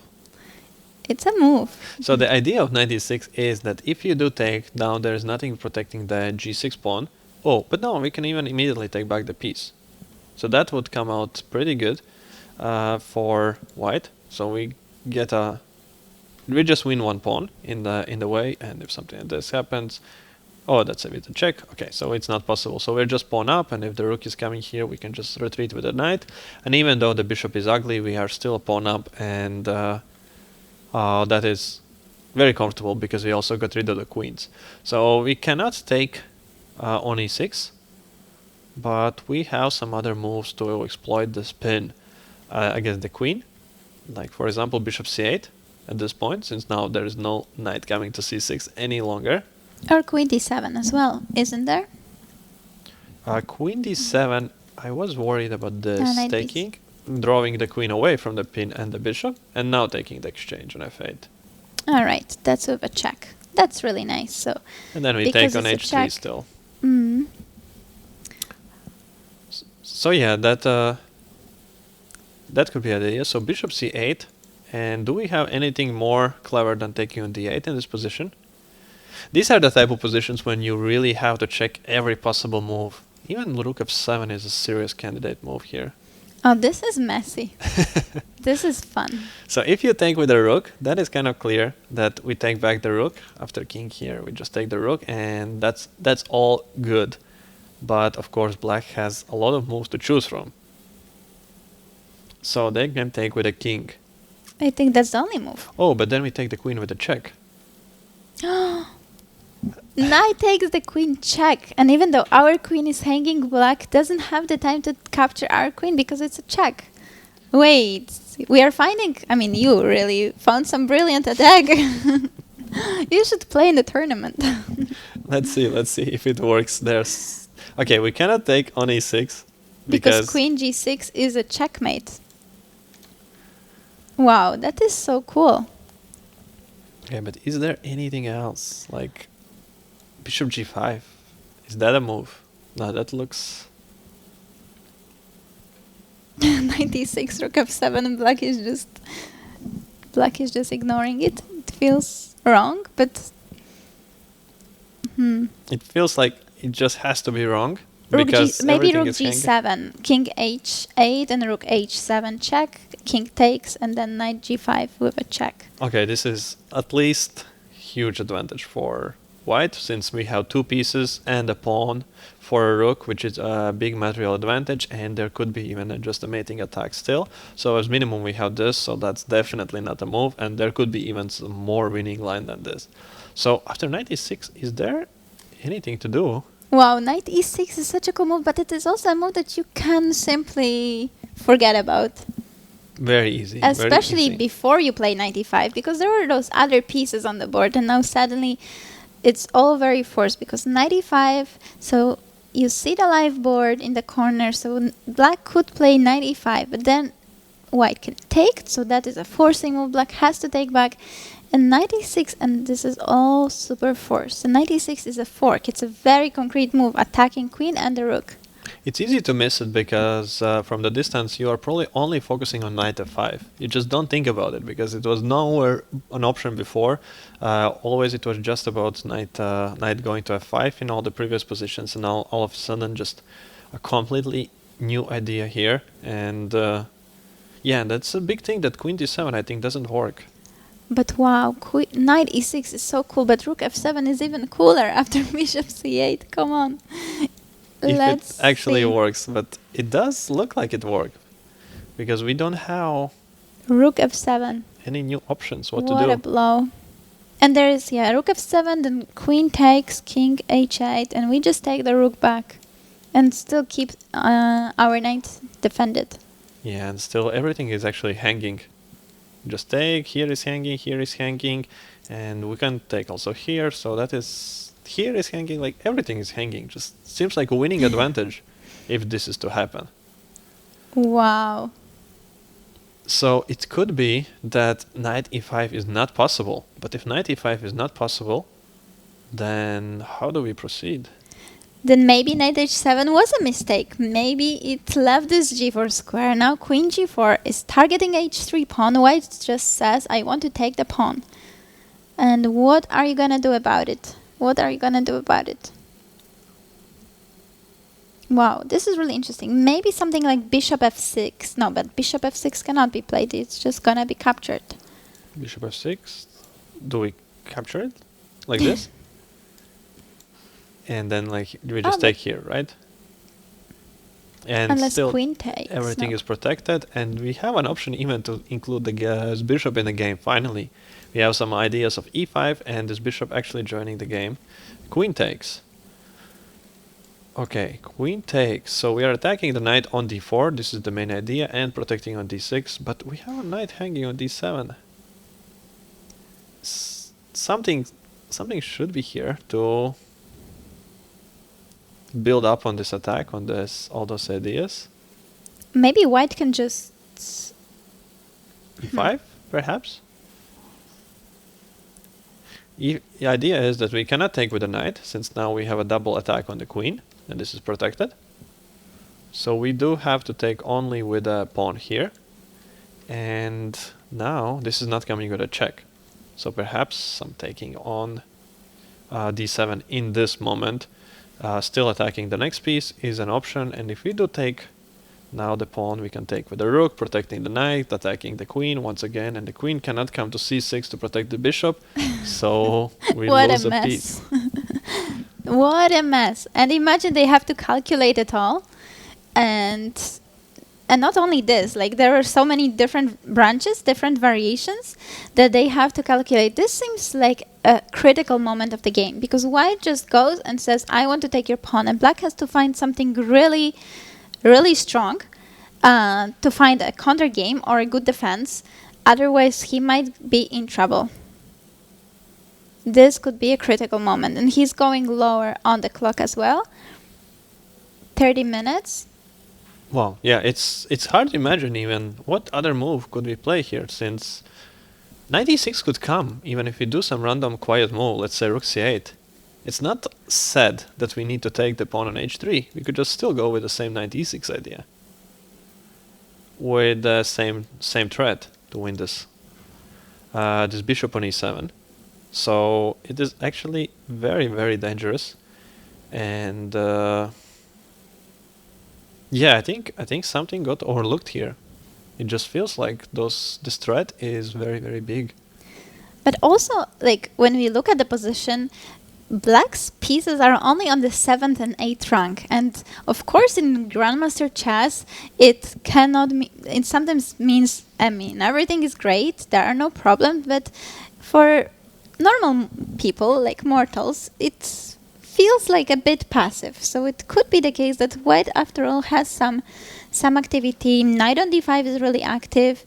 There is this f file, and if maybe this is this momentum that somehow this setup works for white, and the activity also works, and knight h7 let go on those important squares. Wow, if we are gonna see knight e6 in this game, that's gonna be crazy.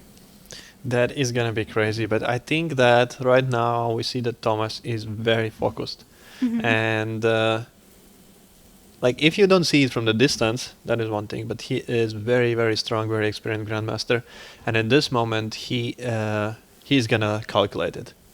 So at this moment I think he's gonna like really consider it as an option, and I don't think it's possible that he will completely like just skip looking at it as a candidate move, because of the reason that if you do play knight e5, you are forcing opponent's knight to go away, and then when you force opponent's knight to go away, you don't consider it as an only way that it's going to go here. Even if for a brief moment you check all the possible options. The same that for a brief moment you check what is if knight goes to f3. Of course, in this moment it would be a horrible move because it basically loses the queen.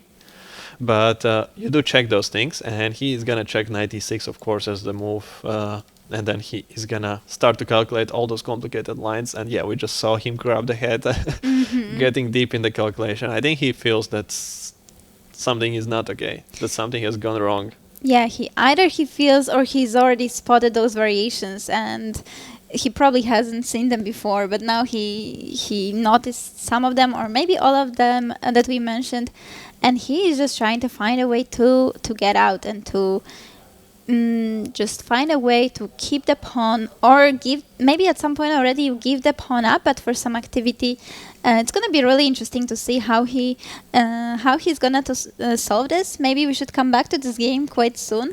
In the meantime, we have a first resultative game on the live boards. So maybe we can just see, because there was a really, I think, nice tactical finish.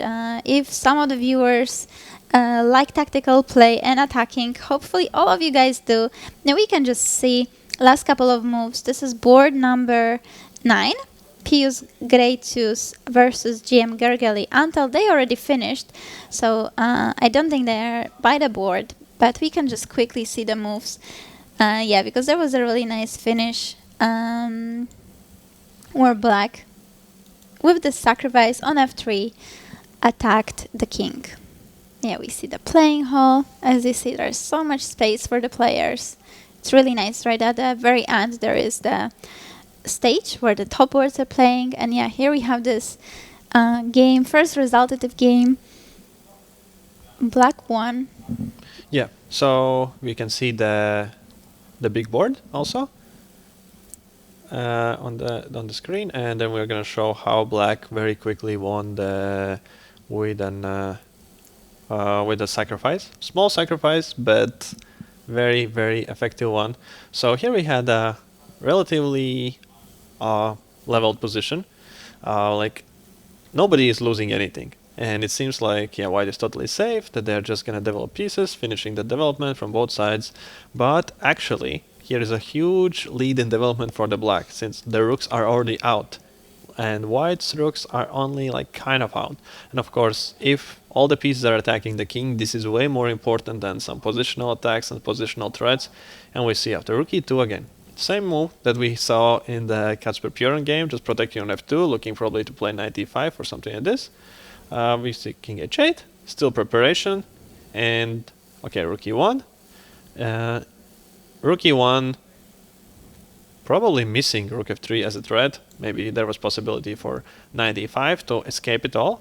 Maybe no. And we see, like, before this is possible, before white organizes his game, black has prepared everything and bam, forcing the pawn to take and weakening the king. So now there is nothing happening in front of the king. And bishop f4. Bishop f4, making sure that this only piece that is controlling f4 square gets exchanged, and thus, well, basically completely dominating the game.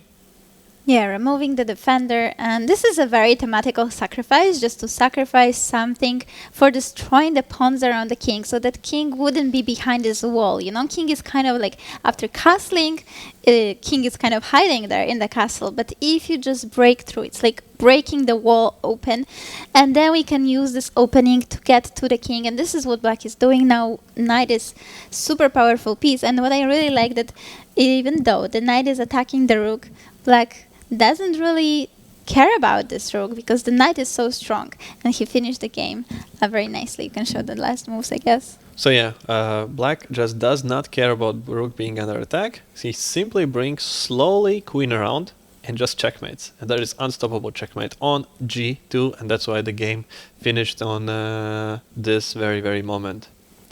Yeah, so very nice finish by Antal Gergely, a Grandmaster from Hungary. And good. It's always nice to start an event with a fast, convincing win. It's like the best possible feeling that can be. You just get into the whole rhythm and can prepare for the rest of the event. Absolutely, and the rest of the event is quite intense because already tomorrow there is a double round, so players will play in the morning, in the afternoon. So it's really nice to get this quick win, especially before the double round. So very good start for him, and that was the first live board that has finished. And now, maybe before we get into the time trouble in all the boards, we could go for a small break and be back with you in about 10 minutes to see all the most intense action of round one. Exactly, because time trouble is coming up, but still not there. So we are going for a short break. Stay tuned. See you in a moment for decisive moments of this round.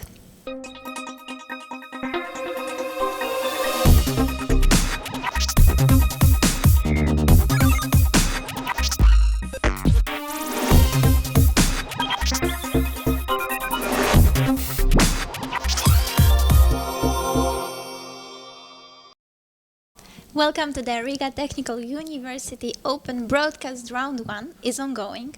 It's actually reaching the most exciting phase of the time travel, so we are very excited as well to be following it. We had really interesting games thus far, but I think they're just going to get more and more exciting to follow. And with you in the studio again, Grandmaster from Latvia, Tom Kantāns. And Women International Master from Poland, Anna Kantane. Yes, so let's jump to board number 1. Let's see how is our leader doing. Is he gonna win his game? Very important game, of course, in the round 1. Always for the leaders.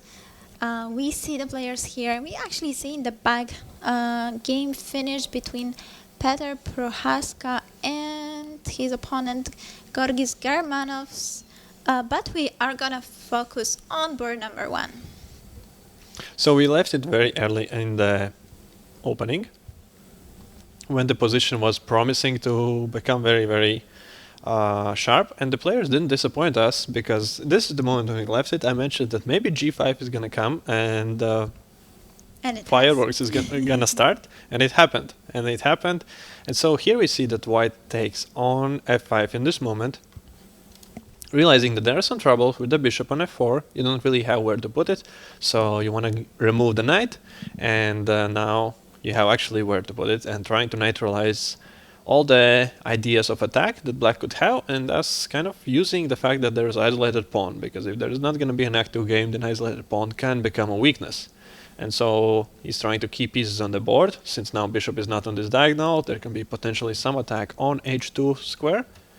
And knight d4, very logical, bringing in the piece from the side of the board to the center, centralizing also black pieces. So both players playing very kind of logical way. And now white is offering to exchange queens, which black kindly declines, because he wants to keep going for an attack, for an initiative.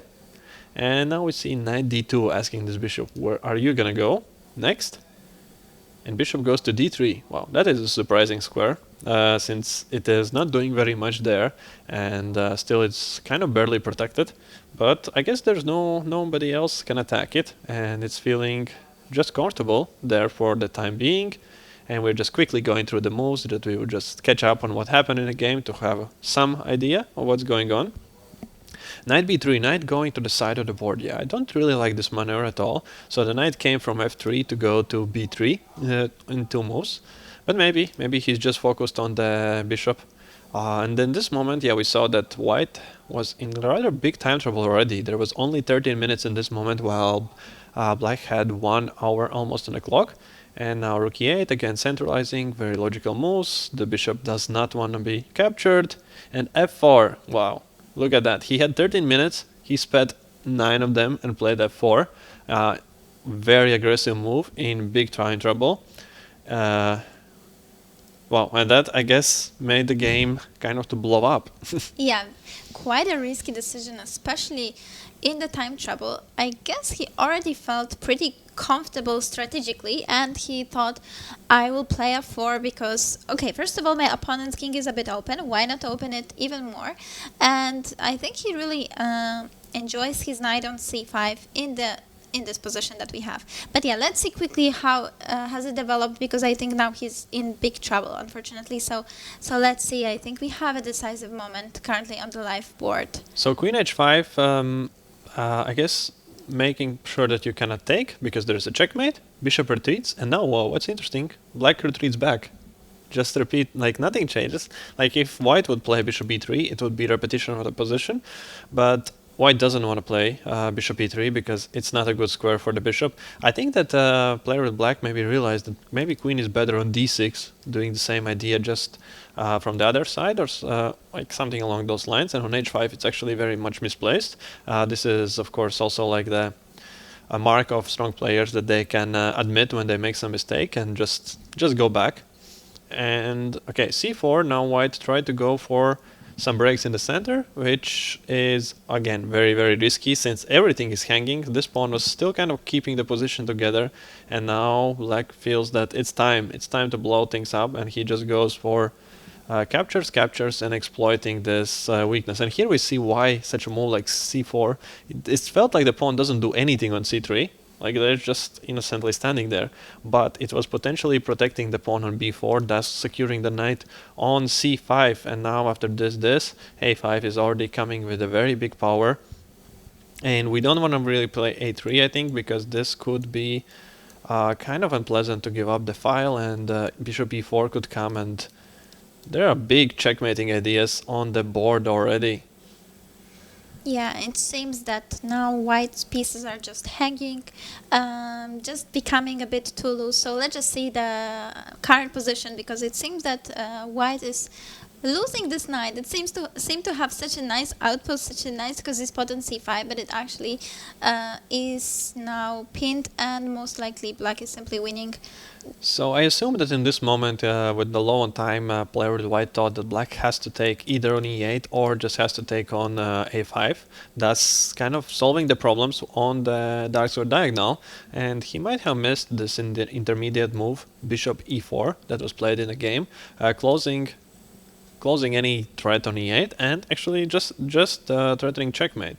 So now after g3, rook takes a5 follows, and this is looking very, very bad. And yeah, after rook e4, queen e4, simply you gotta resign already, because you just lose. The game is just lost. Yeah, and this is what happened. You see on the camera, resignation, handshake, setting the pieces, kings in the middle of the board just to fix the result, and our top seed manages to win the game. Rather confident win. Also on the clock, we see he didn't spend too much time. So even if the position perhaps wasn't the best for him, but he played confident, he played fast, he put some pressure on his opponent, and that's often how you win the games, because you kind of know your opponent might break in the time trouble especially. So congratulations to Nicolas Teodoro, and he's gonna have white pieces tomorrow on board 1 in the second round of the Riga Technical University Open. Yeah, so this is really just like such a nice example of how very quickly such innocent moves, some are weakening too much position in the center, especially when opponent has active pieces and two bishops, can cost you the game. Yeah, just this move c4, it's hard to imagine that it's just so bad, but it just makes the position just to blow up, and like nothing is any more secure in white's position. And really in two moves, f4, c4, from just a nice complicated game, the game is just lost. Yeah, just suddenly everything is shaky. Things are not as well defended and supported as they should be. And especially in time trouble, it's really important to avoid making weaknesses and creating targets for our opponents, such tactical weaknesses like this bishop c5 move. And yeah, we see here, you see the clock, how big time advantage black had. Well, that makes it really so difficult, even if you already find yourself in a difficult position. But if you have no time, it's really impossible to defend, especially against such a strong player like our top seed. So yeah, once again, congrats. And let's jump to board number 2. The action is developing there. Also, we have second seed Grandmaster Kacper Piorun facing Edward Jackson. We quite liked this position for white before. We thought it maybe is even close to strategically winning. And now black is trying to find some tactical ideas, but he is a pawn down. Yeah, I think Kacper has already solved all the possible active attacking ideas that black could have. There are no breaks. So what black is doing is just jumping around with 1 or 2 move threats, which you have to keep careful to make sure that they don't work out. But the moment you have some free time, you make moves like before and just use your extra pawn and just break through and create new weaknesses. And I think that this is going for a very, very comfortable win. Like white is doing well on time, also has almost 25 minutes on the clock. Okay, but still, you're going for some tricks. Yeah, just still tricks. Still, some tricks are there. It's often said that the knights are the pieces that can cause the biggest amount of trouble. So black is using the knight to the maximum. Knight e4. Knight cannot be captured by the pawn because rook on f1 is hanging. And what black is intending to do is knight takes g3, which is going to be quite a big threat because there is another pin, so pawn is not able to capture the knight, and knight will be attacking king and the rook. So the threat is very big. It's a winning threat, and now white has to defend. But how to defend? You cannot go king g2, or can you? King g2, I think, runs into queen h3 check. Maybe a h2 checkmate. That's better. That's much better. Checkmates in one are so tricky, see? It's not easy to spot them. And you also cannot go king g1 because of knight g3 still being there. Ah, that is nice. And now we force the king away, we take with the check, and we take the queen in the next move. But since, yeah, but that's what I meant about this position. Opponent can be doing only like 1 move threats, and I think that if we just make sure that we defend from them, we are fine. And I think just simple move rook g1, defending is good enough. Good enough because, yeah, now the knight is actually hanging. There is, oh no, is it? What no. do you mean? Because we could not take the knight. No, I forgot that rook went to h6. I thought there are still 2 rooks, and in case we would take, rook f2 would come, but actually no. It's not gonna come because there's only 1 rook, so yeah, we can just go rook g1. Now the knight is hanging, and now black has to again answer some questions. What is he gonna do? And just jumping around, unless Yeah, he has... black seems to be not exactly in time, but let's still try. Queen g5, attacking the rook on e3 and attacking the pawn on g3. Are there any tricks? Because maybe f4, but f4 lets go of this attack on the knight, right? So I'm not sure if white wants to make this decision. But white is a pawn up, so maybe they don't mind. Maybe they don't really mind. Yeah, it could be that it's good enough, and we just make sure we're not getting checkmated.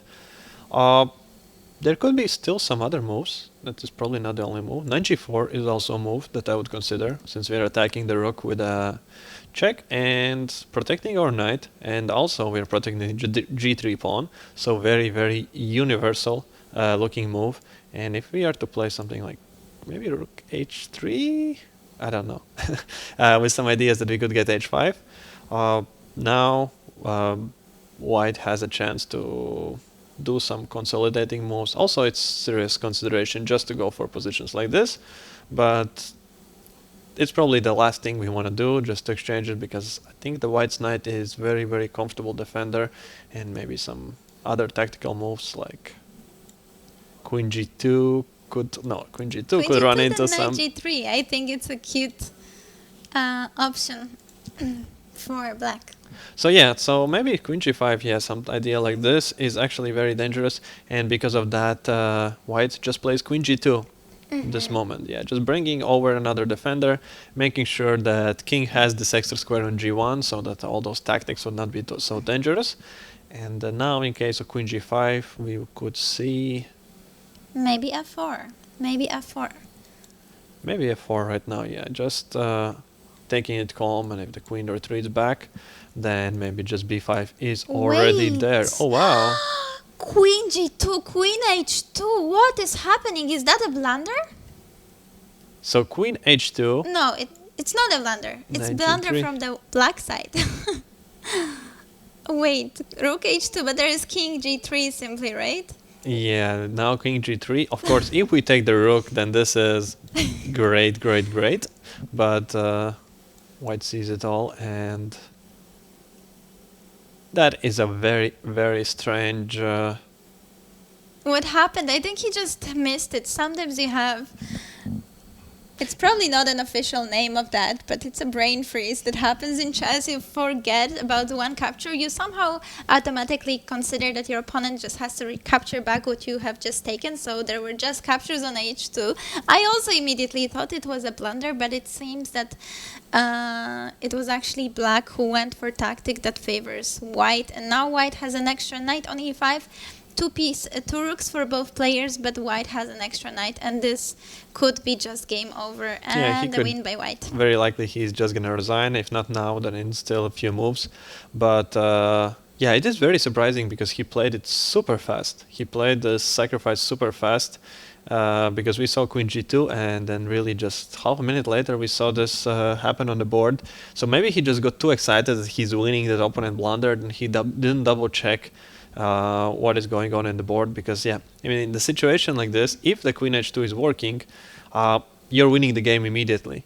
So it is just from the practical side, it is a good idea to double check, triple check all the possible moves, because I mean, if it works like it was in the game, if it actually works, then you don't need time anymore. You can win just with few seconds on the clock and on the increment, just simply continuing the game, right? Because just everything is falling, and yeah, so in this kind of situation, if in case your tactic works, you don't need any more time, yeah, it's a good idea just to spend all the time that you have to make sure that your idea is working for sure. Yeah, he still had 10 minutes. He didn't even need to spend all the time probably, but at least double check, you know, because it is, I think we all have it, even grandmasters like you, but even stronger players, like when you see some cool idea, you kind of automatically get excited, but you should still make sure that it works, that you're not missing something.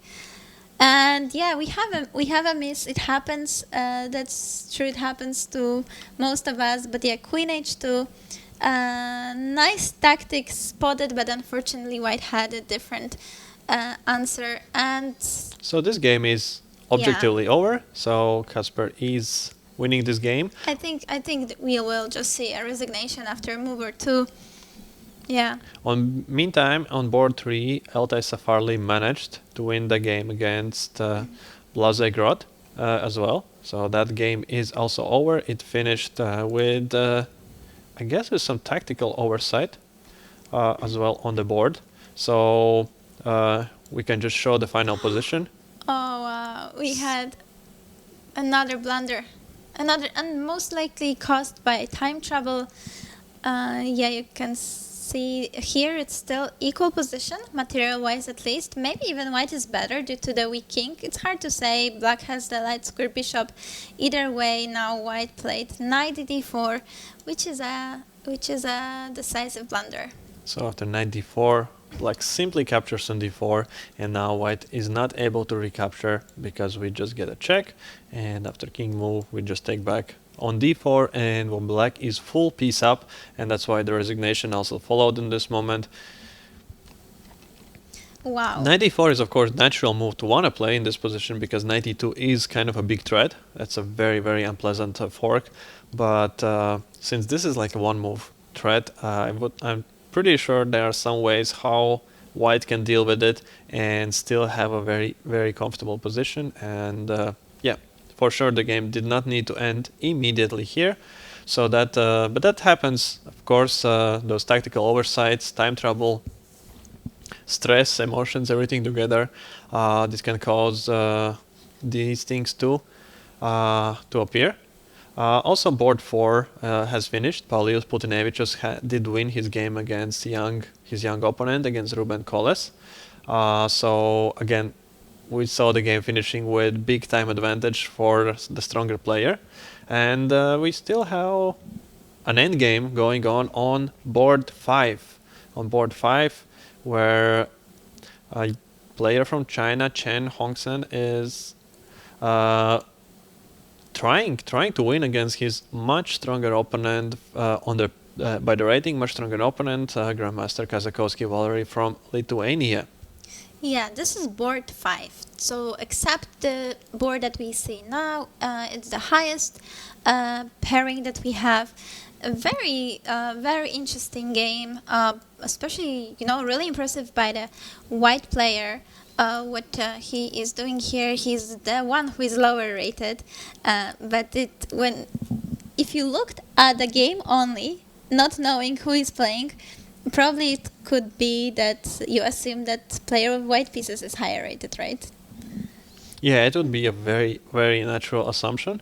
But we also see actually that I think black is defending very well. So yeah, that he's making sure that everything in his position is working here nicely. So yeah, we left it here in this moment where white refused to exchange rooks and to make a draw. So attacking the pawn.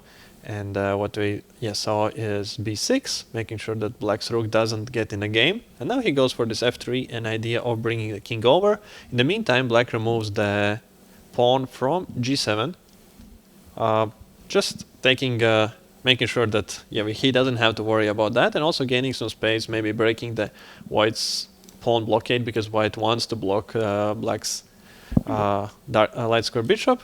Here we also see again, the game for the squares, not allowing g4 to come that easily, because now we have enough defenders of the square.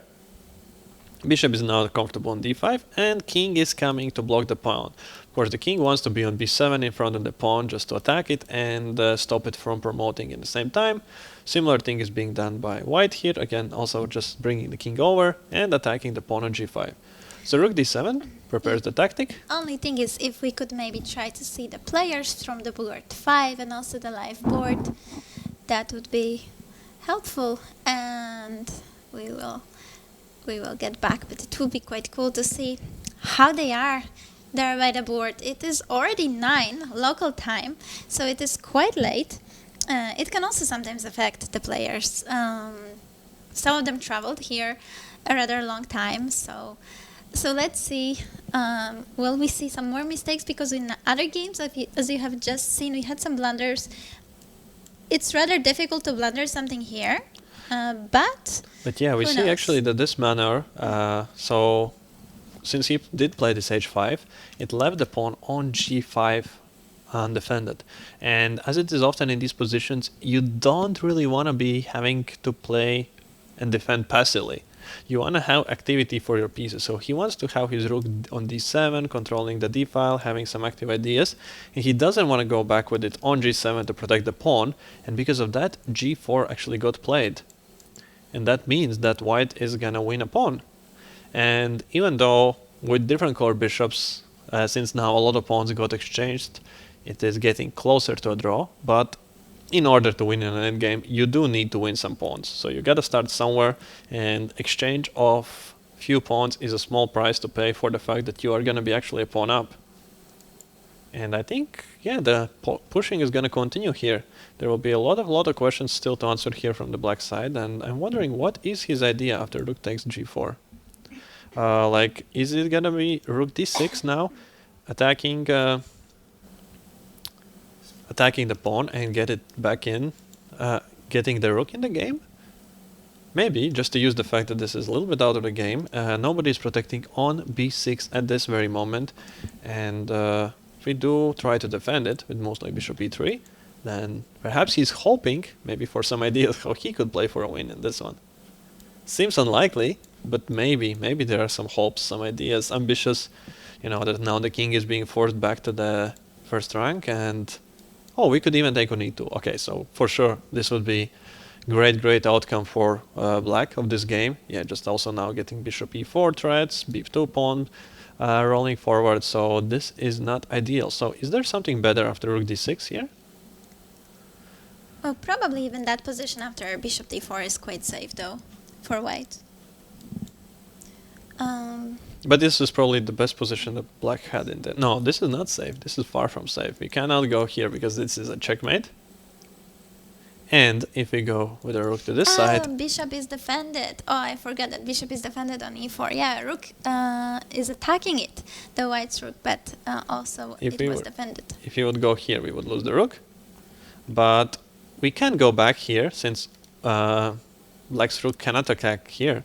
The rook on g4, but even after moves like bishop f5 and to having to deal with this pin for now a long time, it is unpleasant. It might be very, very troubling to find some good squares for the pieces. He did take on g4, so I am really wondering what is his idea for rook d6. Rook d6 he instantly played, instantly answered, and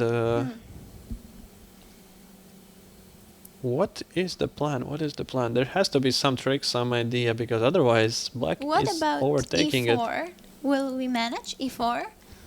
I guess. So e4, rook c6 is probably the only move. And I guess where do we go? can't manage. Go here, here, here. King b2, king rook c2, king a3, rook c1. I wanted to go to a3, but no, we cannot do it to attack the pawn. But I guess we cannot do it. To attack the pawn, so since if we take here, we take here, and this But is still hanging. But I guess there was rook a2, king b4, and b2. Although still not so clear, because king... Yeah, it's but messy. there is no way to win this with white pieces anymore. With the pawns being so shattered, this is white just would be trying to make a draw in these kind of positions, even though maybe there are chances to make a draw. There can be no thinking about actually winning this game. So I am really curious, what is he going to do now with white pieces? How do you answer rook d6? could he have missed it? Could he have missed this rook d6 because all the time c-file was so very, very well guarded and that he just didn't think about it? I mean, I guess we can bail out with moves like this, and forcing opponent to take here. And then getting bishop e3 quickly, and it should be kind of safe, I assume. Though still, this b3 pawn is suddenly so well guarded. Rook is going to come, most likely to the second rank. King activated. This is not what you want. No, certainly this is not what you want, but it should be safe. It should be safe, as it will be very, very hard to promote, to progress in any way. And we have our own g-pawn that's going to be running. We can undermine the bishop from d5, but this is a tough decision now to give such checks, you know. You're playing for a win and now you have to completely switch and give checks to make your position safe, unless there is something we are missing. Yeah, to give checks and activate your opponent's king and still give a pawn, it feels very unnatural. So what were you considering after? Okay, rook b4 is one. And to maybe go here. And now our rook and the bishop together, they keep the b2 square. So that's... But that looks on... Oh no, that would actually work because we have a way to win the game. It's so funny that those pawns are both on the same square, just mirrored, and now both sides need to be really careful about them. But what can we do here next with white? I feel like we're stuck. Pushing another pawn. g4, bishop c4, and... e3. Maybe bishop d2, since this is hanging, if we play... Yeah, perhaps this works. Perhaps this works, and this is just a cold-blooded attempt to play for a win still. But we see him. He's now very deeply thinking. Some nerves are there as well. That's understandable. Yeah, the position just all of a sudden becomes very, very, very sharp. That just shows how complicated chess is, that we have only rook and the bishop, then just few pawns, but there are so many ideas for both sides, with queening of the pawn, even with some mating nets, with some tactics, a lot of things that you need to calculate, and you need to be really precise, especially with the evaluation at the end, if you want to play for a win. But I like rook b4. Rook b4 seems like the way to go.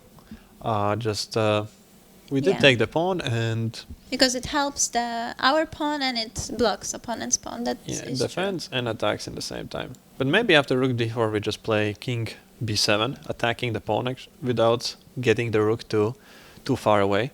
And if we want to play here for a win with white... Do we go e4? That looks crazy, but maybe that's the way to do it. And now we can even consider moves like this. Okay, that should be a draw, but we can consider them. Because in the lines like this, we have this g-pawn, which can become a very fast runner sometimes. Yeah, and our king is really active, so maybe... And and you have to also evaluate that. Like all those lines, you have to evaluate, and they cannot move the pieces, so it's so difficult. Yeah, in lines like this, we just block, and we're trying to create a Zugzwang kind of position where black cannot make any moves, useful moves. King goes away, we just push it further, and we go here, we win the pawn back. The rook goes somewhere away, then we just take the pawn, and if he does something like this, perhaps white has some ways how to improve the position, like with moves like g4, and yeah, these kind of positions to go for.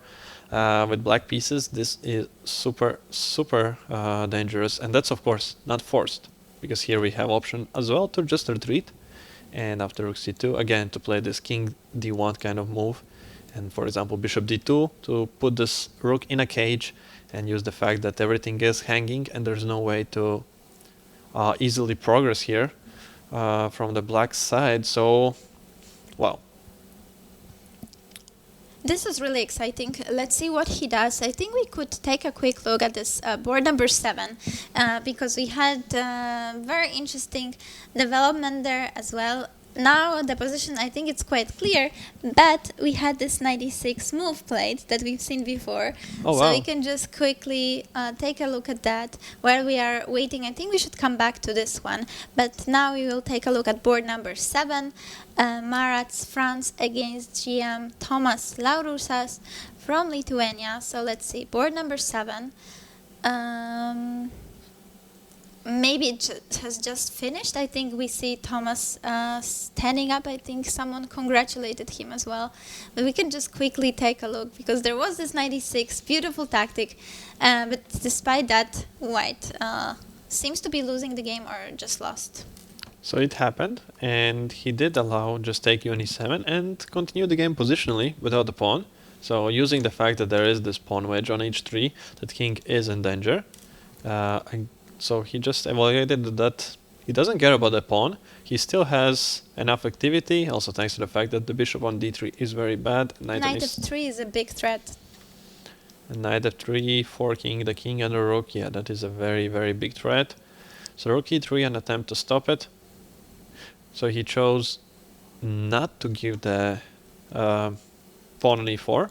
I would be very tempted to play here bishop f1, because anyways bishop on d3 doesn't do very much, and in some lines with bishop e4 I would want to play something like bishop h3 to use that it's hanging, and if, well, black is playing some other moves to try to get knight to d5 or something just to block it out, and to make sure that at least all my pieces are doing something.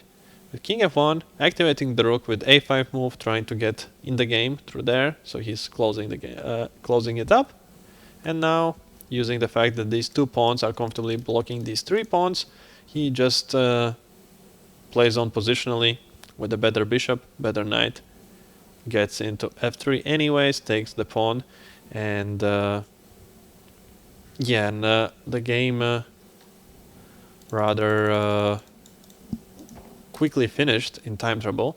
So here we saw rook g3 played, knight f1, rook takes h3. Oh, and just bishop g4, and just bishop g4, and that's game over. And that is just game over, yeah. Probably time trouble was an issue here for white. Just again, like this time, it feels like it's a lot of time when you have 90 minutes in the beginning of the game. And then you get into this habit, just thinking carefully, and then all of a sudden you are in the most complicated part of the game with no time left on the clock, and then the mistakes happen. And this is very often what differs experienced strong players from somewhat weaker players. Exactly this time management, that they don't let themselves fall behind in time, or they don't leave themselves in this most complicated part of the game with no time on the clock. Yeah, but this was certainly a very interesting game. A lot of games have already finished. Yes, we have more and more results coming in. Just to update you guys, on board number 2, Kasper Piorun already won his game. So we have the results on all the 4 boards, on all the top 4 boards, and all of the higher see that players managed to win on board 5. This camera that you have just seen, there is a big fight. There we could have our first upset, high-rated player not winning. Let's see how it's going to develop. It's still not over. And yeah, I think board number 6, Vitaly Sivuk is winning his game. I think we can take a look. We haven't taken, I think, a look at all at this game. So board number 6, if this game is still playing, then maybe we could see the camera as well. Yeah, here, this is board number 5. The players are still thinking. This end game is very exciting. But maybe we could see board number 6. So board number 6, yeah, there are some momentarily fireworks happening. Is it winning though? It looks like it would be winning because of the fork on d6. So there's a very, very powerful knight on d6, and but I think it just wins a pawn, nothing more. Since black can't take the white's queen, he also has to do that. And it happens on the board, no much choice. White doesn't have much choice. They have to take the queen on e8, and it's equal material. We are in endgame with equal material, and black has a nice choice to make, because he can actually choose to take here as well, and thus simplifying game a little bit further. Of course, the pawn structure is slightly favorable for white, since black has 3 pawn islands, so 3 places on the board where the pawns are kind of on their own, not connected to other pawns, and white has only 2, so that usually means some better chance in an endgame. But in the same time, we can just run out of pieces. There can just be not enough pieces with what to attack anymore, and let's say we take here, we just defend the pawn, and yeah, it should be kind of comfortable. That is true. I missed that our queen was hanging as well, like from the white's perspective, if we are looking at it. So black was attacking the queen also. And I would like to point out the fact that player playing with the black pieces against a Grandmaster is born in 2012. So he is only 12 years old and fighting with the Grandmaster like with an equal. Wow, and this is another Chinese player. So we have on board 5 and 6 players from China facing very strong, experienced Grandmasters. And at the moment, they are not having worse positions.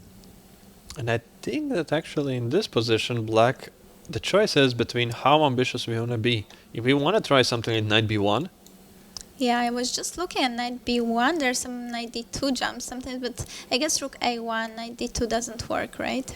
Yeah, it looks wrong. It looks wrong, knight b1, because if not even for that, we have simple move, rook e3 as well available, securing this strong knight. And now I have a question, what is the knight doing on b1? It is like out of game, and we have to worry about bishop d5 also coming, and knight is gonna need at least 2 moves, maybe 3 even, just to get back in the game, and that is assuming that it doesn't get trapped there. And it's played. Knight b1 got played. Oh wow. Huh. And rook e3 is on the board, so Grandmasters seem to think alike. I was considering rook a1, but you said rook e3, and GM Vitaly Sivuk also plays it. Okay, so yeah. But now after knight, that's the difference. Rook e3 also is under the fork. Wow, okay, so yeah, the players, they are sharp. They are very, very sharp. Wow. I'm glad that I'm here in the safety on the commentator booth. You will not run into those tactics. We can just see them, try to be spotting them, but look at that. Look at that. They could have captured, but instead of that there is a counter attack and another attack. And even though white can now go with the bishop to d5 pinning, there is knight of 1 fork. Oh, and we can't do this because we would just be a piece down. Knight on e8 is still hanging. So bishop d5, I guess, is not possible. And the bishop is attacked. Now white wants to simply grab this bishop. So knight perhaps d6. we have to play knight d6 and allow this, and then be ready to take on f7. But is knight f3 not an option as well? It is. It certainly is an option. I was trying to find a winning endgame here, in this kind of manner, to take the b2 pawn. using the fact that the knight is hanging. And then we have 2 passed pawns if we do succeed in it. But look at Sivuk, he's not happy. I think he missed the same thing I missed. He missed this knight f1 fork. Oh, he is not happy. 92, and that is in a way a double attack. And could it be that now white is going to be, no matter what, in a slightly worse endgame? I really like his opponent is just looking at his fingers. He's just like not minding playing against the GM at all at the age of 12. That's incredible. King G1. King G1. Ah, okay, so King G1 is just saying I don't want any forks. But yeah, Knight f3 is possible. Knight f3, forcing to take with a pawn because we have to keep a defender for the rook. And minimum, this is completely safe. Like this is zero risk position for black, since even if we exchange those, like lose the pawn and exchange those 2 for 1, this is very, very easy pawn, very easy draw with this pawn structure for white with doubled pawns. So that is like a minimum that you have here with white. But then you with black, but you're still thinking about something more. Okay, so he didn't think much, because tempting move was here also to play knight c4. Another fork. I actually wonder why he didn't consider it more. Maybe he did want to play it a little bit more safe, because if we do go bishop d5, it's the same idea as if there was a fork, so it's not possible. And we have to keep an eye on the knight on e8, while wanting to take on b2. Maybe simply rook e1, and then bishop d5 is a threat that you have to deal with, and he didn't want to have to deal with it. Okay, that makes sense. It's actually not so easy to deal with it as well, because it's hard to defend the square. Yes, you are absolutely right. This looks very, very dangerous. Yeah, they see it all. They see it all.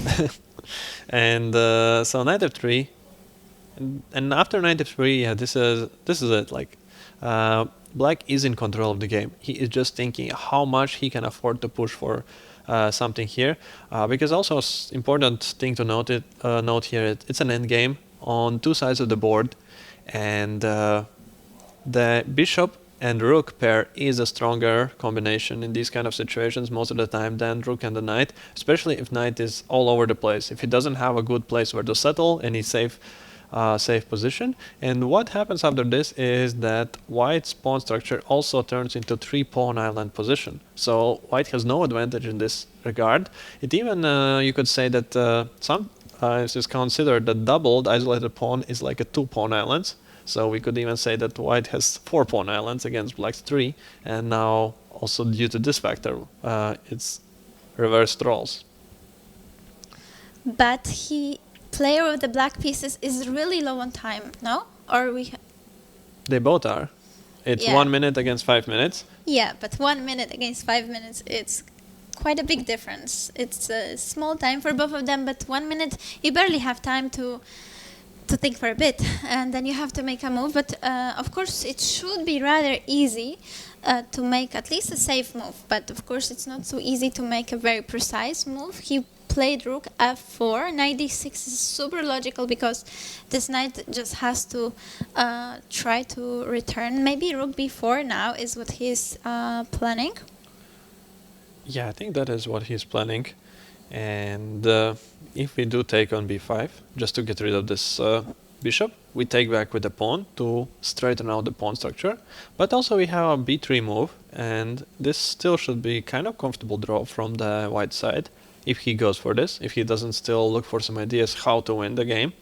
Because yeah, here you can't ever win with white. Like, it's just not gonna happen.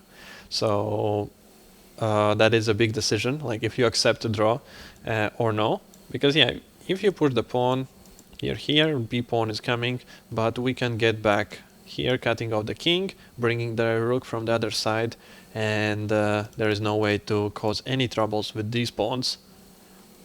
Yeah, but still quite impressive. Rook b4 played b3, so Sivuk doesn't take on b5. I think he still might try to play for a win. His opponent is still a bit lower on time, and he is much higher rated Sivuk, so He didn't take on b5 for now. Let's see what he does now after rook d4 that attacks the knight. Knight could take on b5 again. Will yeah, he so take? he's trying to force simplifications, feeling that he's lower on time. He doesn't want this knight to be jumping around there, because if you did want to play like seriously for a win, I assume you had to look for moves like bishop c6 or something like that, just to keep the bishop against the knight on the board. And even if like white exchanges the pawn on c5 or the pawn on b3, we have a very distant fast pawn, which in combination with the bishop can be a serious threat. And yeah, I think that this is the move to play for a win. I'm Bishop not c6. sure, because there is rook c3 and that is attacking the pawn on c5, which is not that easily defended. Yeah, this is what I meant with the exchange. I am very ready to exchange those two if I want to play for a win. This way, okay. Yeah, that's interesting. That is interesting. Let's see. I mean, I'm still really impressed. This player is only 12 years old. But now we see the capture on b5. He just has better structure, so we are gonna see a quick draw here. I think this is gonna finish very quickly. but it's still cool. I mean, he's the one forcing a draw against the GM, I think. Okay, rook b4 on the board. White is going to... White is taking, there's no other way. Black is taking, there's no other we way. see that on the board. Those pawns just got taken by the players. Okay, there's still this one pawn, but probably since it is a rook endgame, it is a draw. So is that gonna be the first official mini upset? No, we had some... Yeah, actually on board number 20, Robin calls. I think it must be brother of already we mentioned on the board 4. We had Ruben calls, and then we have Robin, also from France. He is born 2011, I think. I was checking. Let me make sure. And on board number 20, yes, so he's 13. On board number 20, he was playing against 2474 opponent from India, and he managed to make a draw. I think he was even better, but opponent offered him a draw, and I think he just accepted. He was with black pieces against opponent, almost 400 points higher rated. So that was our first mini upset, and we have still board 5 and 6, most likely also are gonna end in a draw. Should we go back to board number 5? Yeah, let's go back to board number 5, because this is gonna be very probably they're gonna play on still for some moves, but it should be just an easy draw. Yeah, so here we have board 5. Another lower rated opponent was actually a little bit pushing for a win with higher rated opponent, also a player from China. Yet they are very dangerous. We all know that.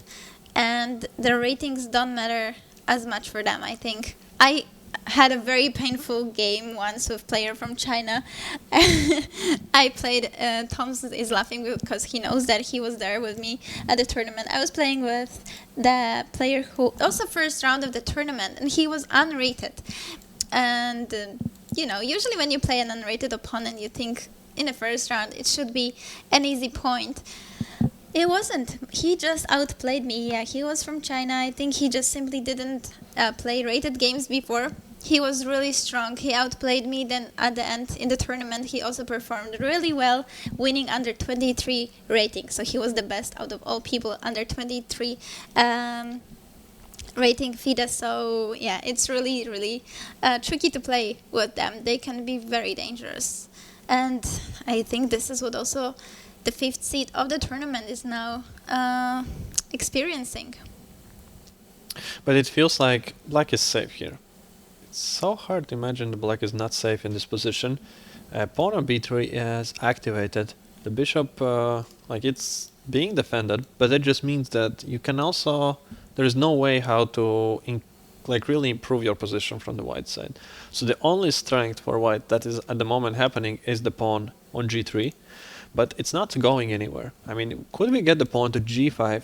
Yeah, that would be already a serious thing to consider. But we can't. We can't really get it anywhere. And now after king e1, there is an option simply to go, I think, rook g2 as well. Just playing it safe, using the fact that there is no clear way how to improve from the white side. And let's say we do play bishop e5, you can go back. Yeah, I agree. I agree. The rook is really active. They're both kind of in mutual, not maybe Zugzwang per se, but they just are blocked by each other. So most likely we will see a draw here as well. But who is pushing? I'm wondering if both players are actually not hoping for a win still. It's very often the kind of case that even though one side has way better position, that it is both players who want to win, because let's say here with black pieces is playing higher rated opponent, so he's just thinking, okay, I should still keep pieces on the board, I should keep some tricks on the board that maybe I get somewhere lucky.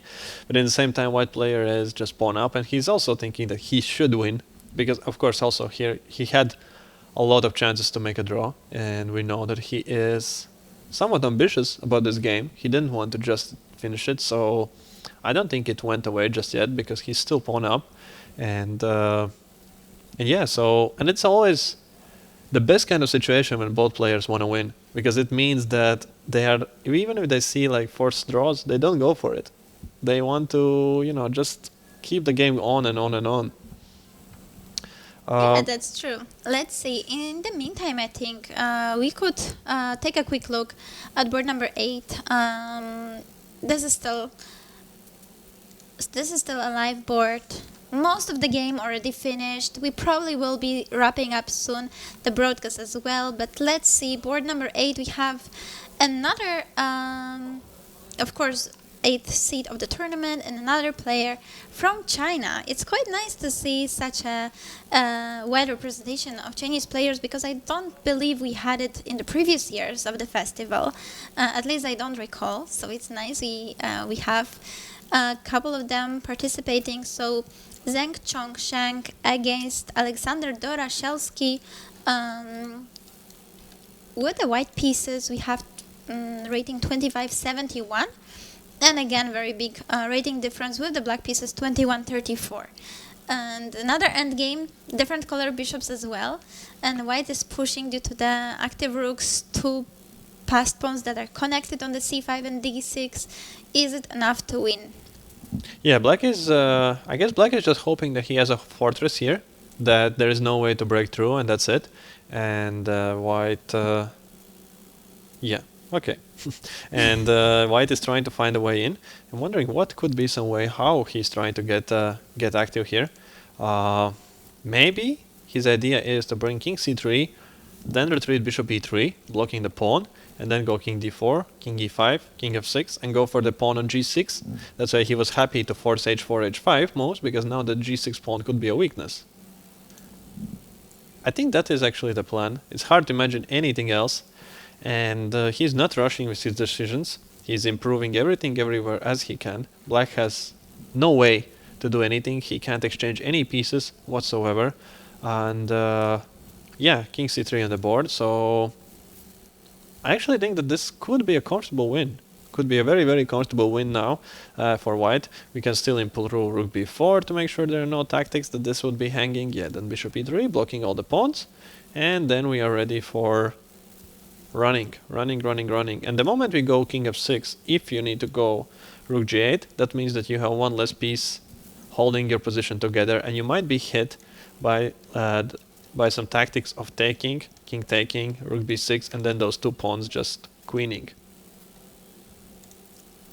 Yeah, this is very, very tough position now to defend from the black sides, and maybe it could be just undefendable already. Who knows? Yeah, there are those holes in the position of the black player. It's often said that with different color bishops, the potential for a draw is huge. On the other hand, if you have a domination, then you have a full domination on one color, and that could be the case here. Yeah, because nothing at all can stop this diagonal. Like, this diagonal is just completely property of white player here, and he can do whatever with whichever pieces he wants on it. Yeah, so I think the game is gonna finish in about let's say 10 moves, something like this. And yeah, with a nice strategical win from the white player. and very, very hard to imagine that it's defendable. Maybe by the engine it's defendable. Yeah, because actually we haven't mentioned that. We are not using any engine assistance here whatsoever. So everything that we are saying is just our own human Imagination.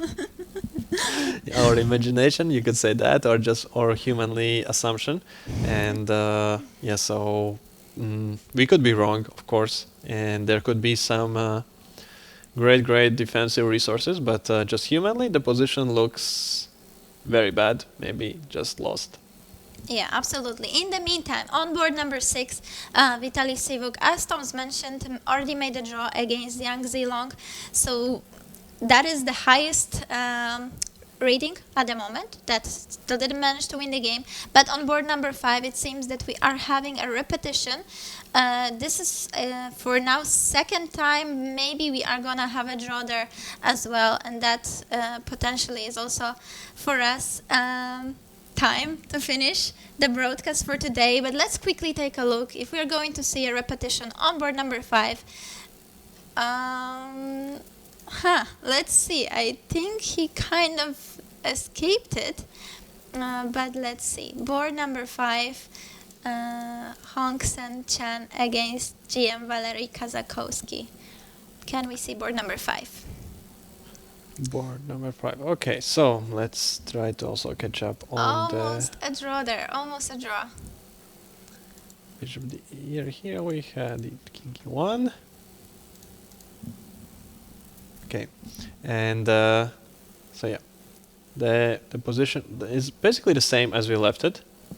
And in this position, simply what happened is that black started to give checks. Yeah. And after two checks, he went king e2. But now he went king d4. Where is the repetition, guys? It is 9:35. It's time for a repetition. You gotta get some dinner. And yeah, here he chose no. But this is what I meant. This is also something that black can try to use a little bit for some chances to theoretically get a game for himself. He knows that white player doesn't want to draw, and sometimes you don't want to draw so badly that you go crazy with it. You might over push. You might take a bit too much risk. It is quite good to take risks. I think especially those young players, especially coming here all the way from China, you playing probably mainly for experience, so I think that's really impressive that he's not taking a draw, and he might be already really tired. He's playing against such a strong opponent, Kazakowski, almost 2600, and he is yet again declining a draw. This is probably like third or fourth time that he's declining a draw with his moves where he has a chance to make it. Wow, that's impressive. Now Rook was attacking the pawn, bishop e5, defending the pawn. Is bishop going to c7?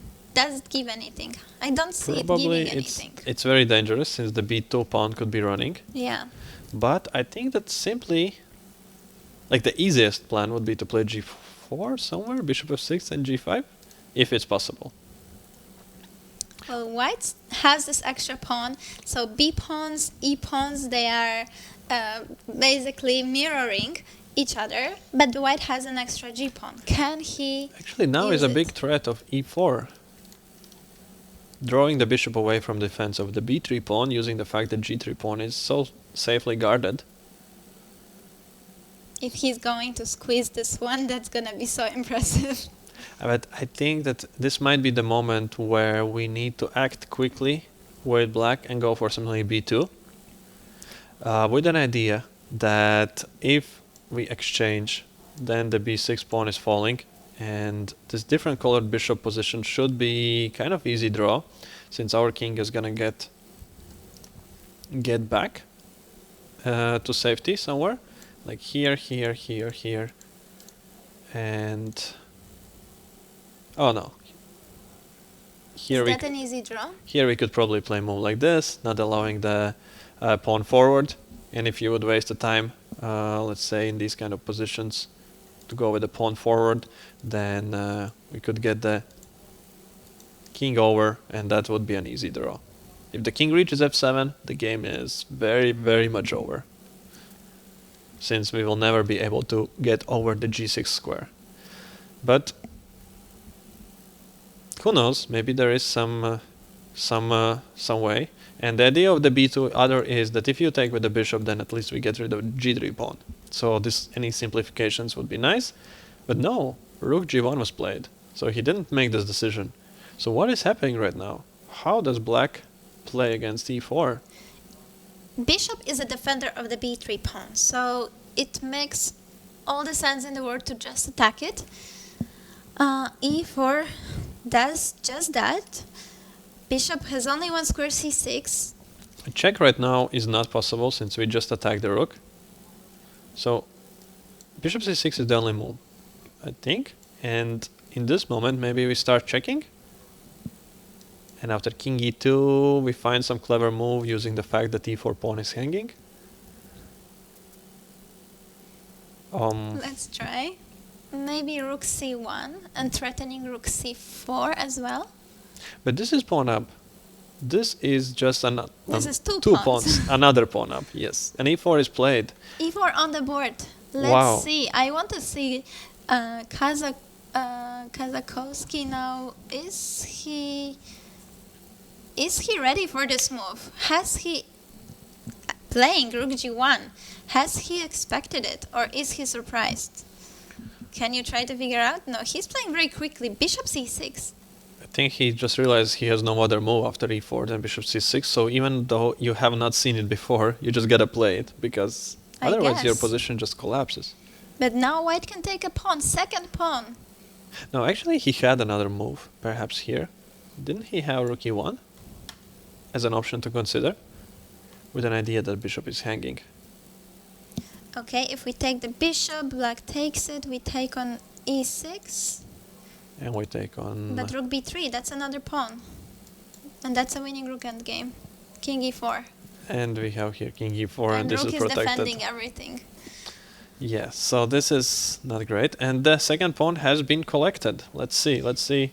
Wow. Rook e1 attacking on e4. There is rook b4 defending. Probably hard to imagine any other move played here than rook b4. We have it on the board. We have it played. Are we going to see a huge upset? Huge upset.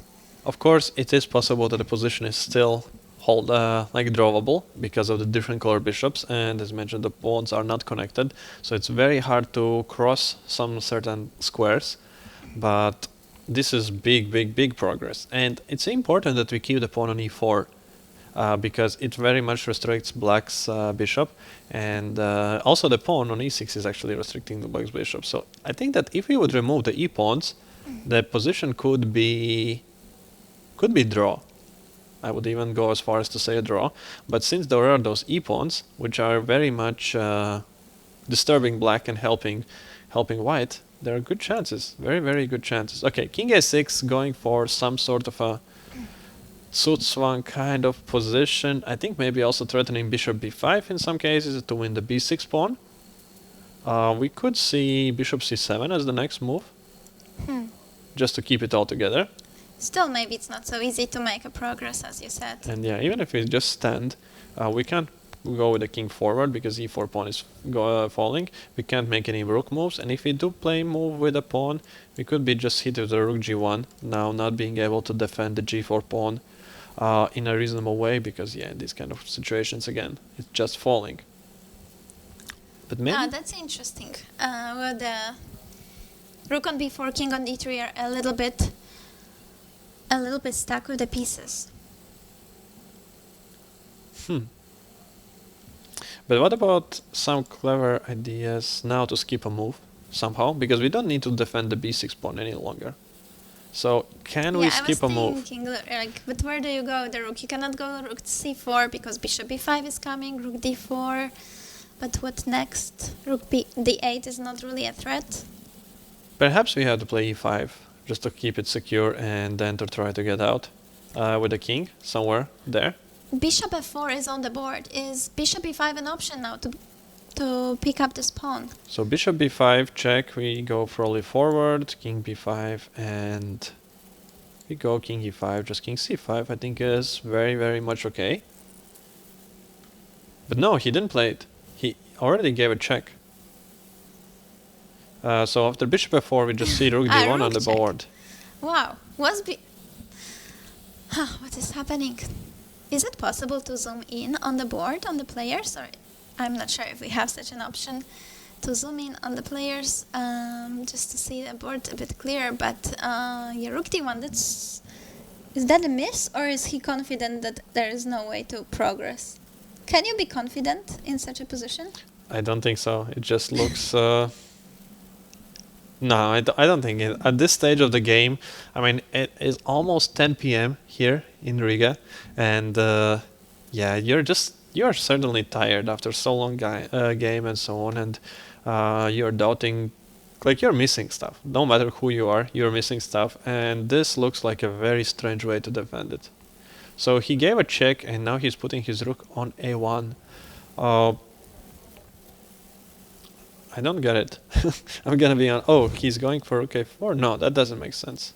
He doesn't want to be 2 pawns down in that kind of position, with the pawns G and B being a passers. They're too far away from each other.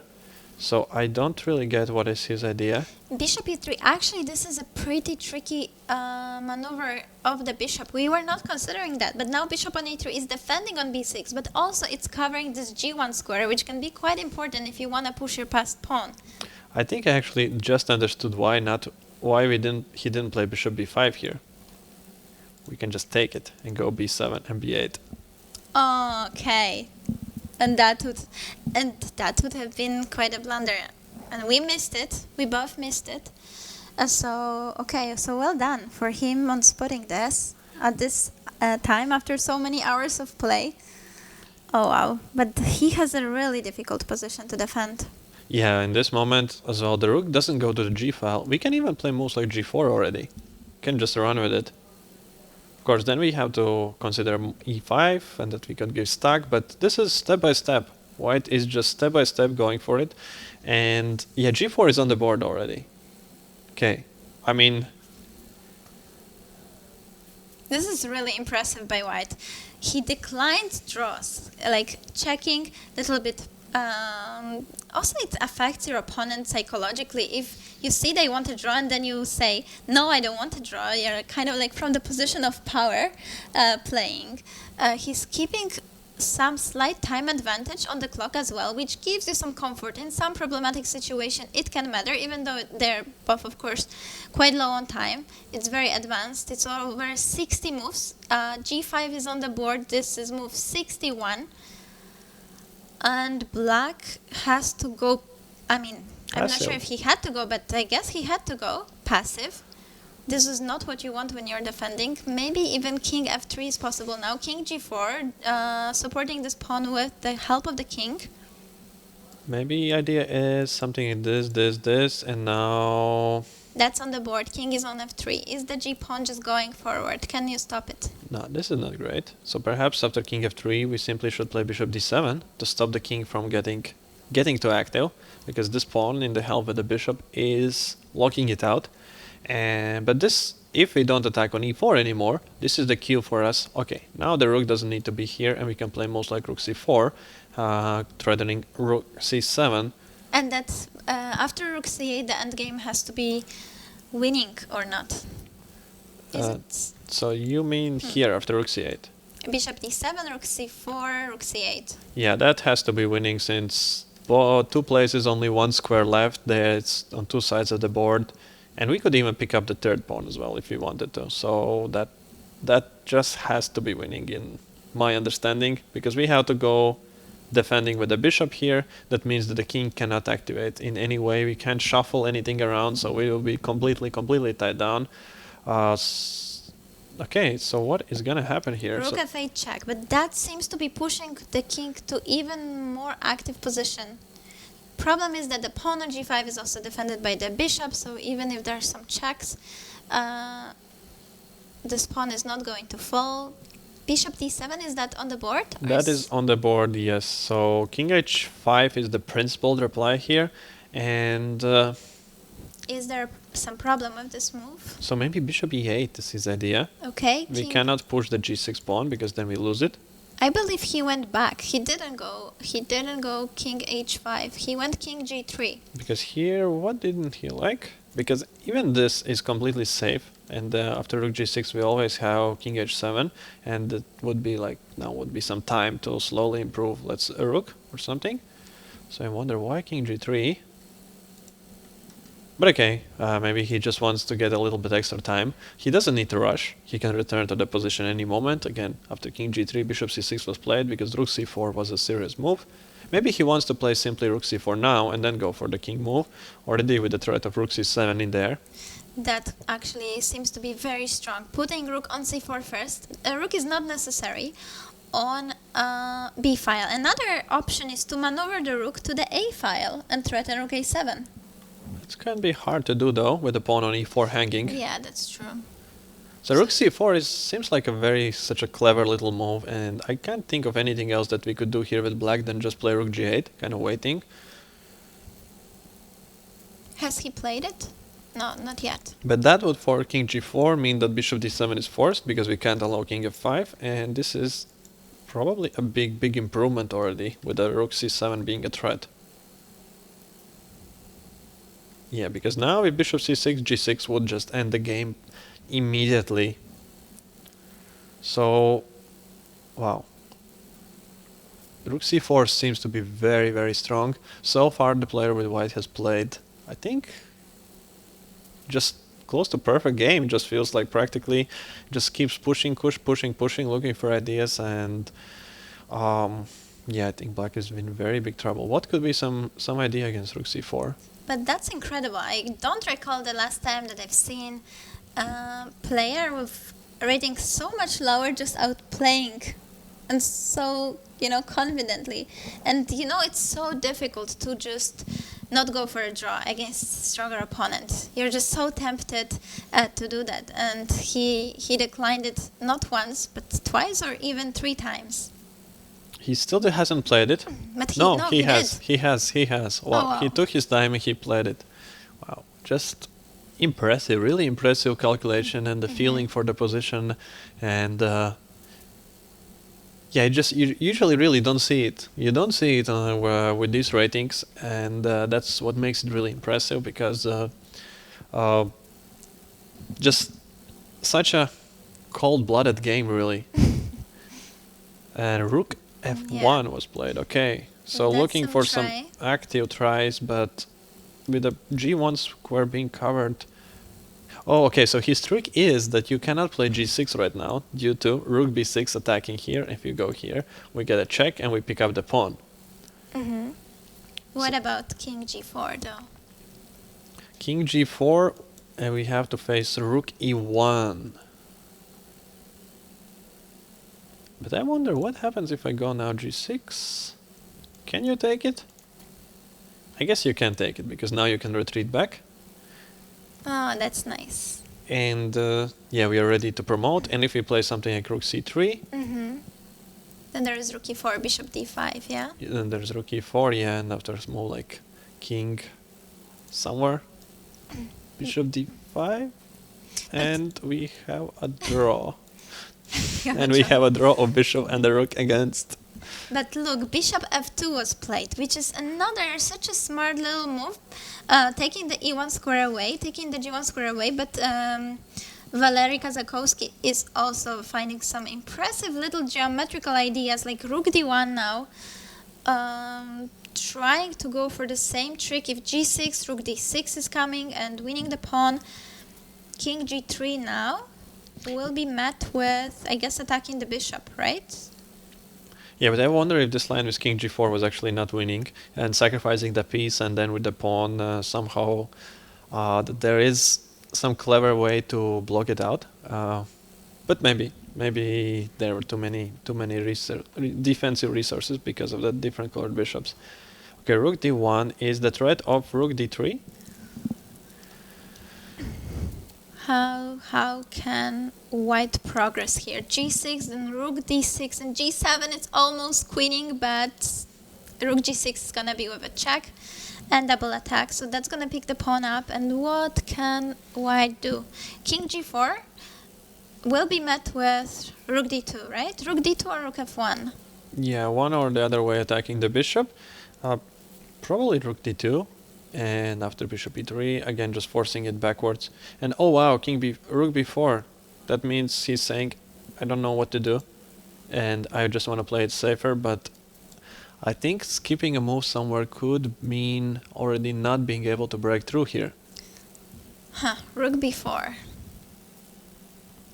Wonder why. What's the idea? Maybe he also doesn't want to go too low on time. Maybe he wants to push on the clock a bit. Okay, where do we go? Can I play king h4 now? I like this move, visually at least. And if rook f3. Here. That's what he wants. You know, this is why he went rook b3 before, because now bishop on g3 could be useful. And now g6 is winning or no? I think we could go for this. This is already in there because this is gonna be winning for sure. Kind of easily with the pawn being so advanced. And if we take with the bishop, then yeah, we don't have any of those problems anymore, and we are gonna be, again, we're just gonna keep pushing kind of comfortably, I think. So, and we at least removed this problematic e4 pawn that we had to deal with at all the times.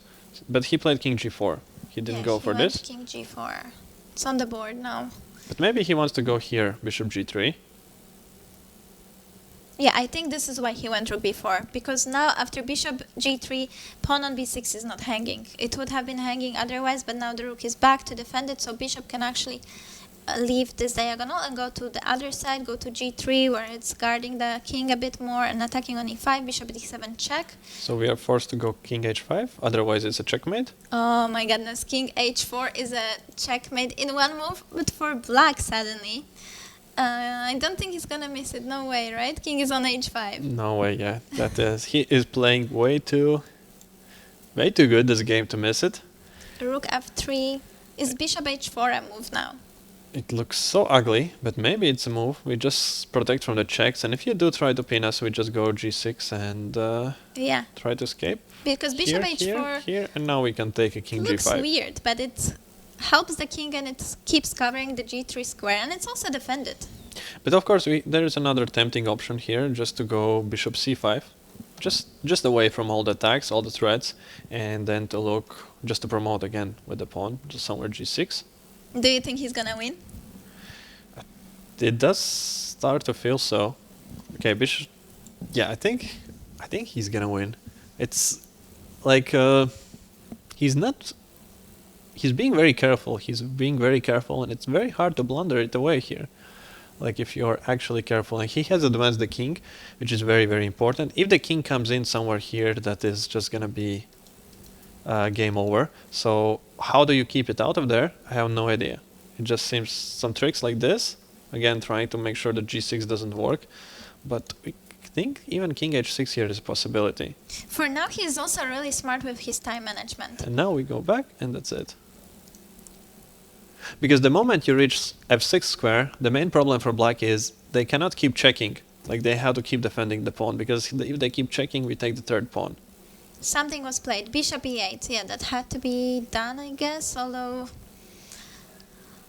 at this point, it feels like every decision is really difficult for black. King h6. Is played, yeah. Because king g4 would be met by rook f4, and that might be drawable. But king h6, okay, so black is trying to... Rook c3. Rook c3 answered by black. Bishop is hanging. So, and we cannot place this kind of moves because suddenly, again, some trick is coming out. Okay, so those are nice practical ideas that is being found constantly by Valerie. And this is also like a very good example of why it is so hard to win against strong grandmasters. As bad as the position is, they keep finding and finding and finding those resources, and there are no shortcuts. There are never any shortcuts to win those games. You just gotta grind it out till the very end. Yeah, absolutely. They will just keep creating those small chances and those small little traps, and finally most of the people are going to fall in one of them. Wow. Bishop e7 is on the board, so not...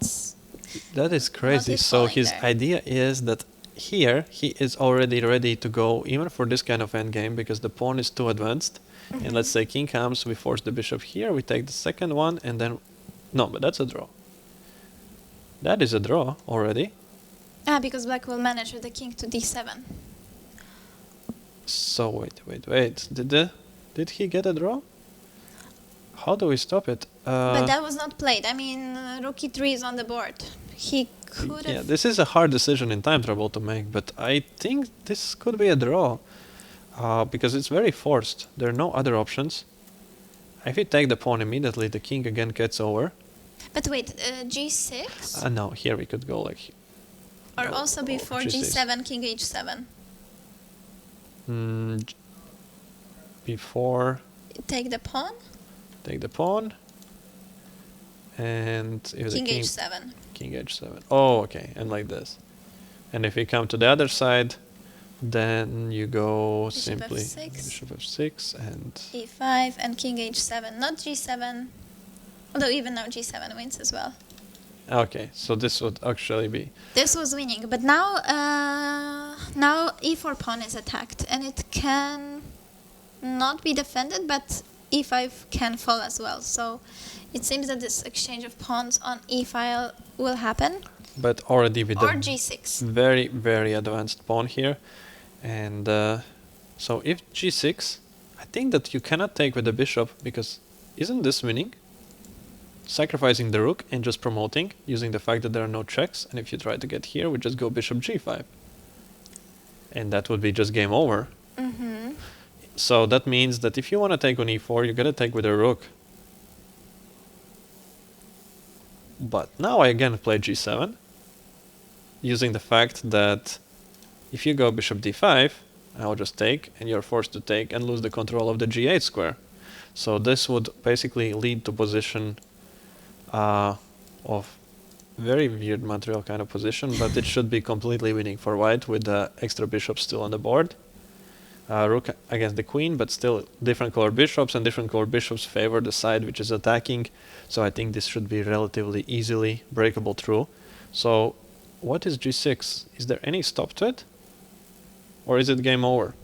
Oh wow, but this was such an impressive realizing of the advantage. So impressive.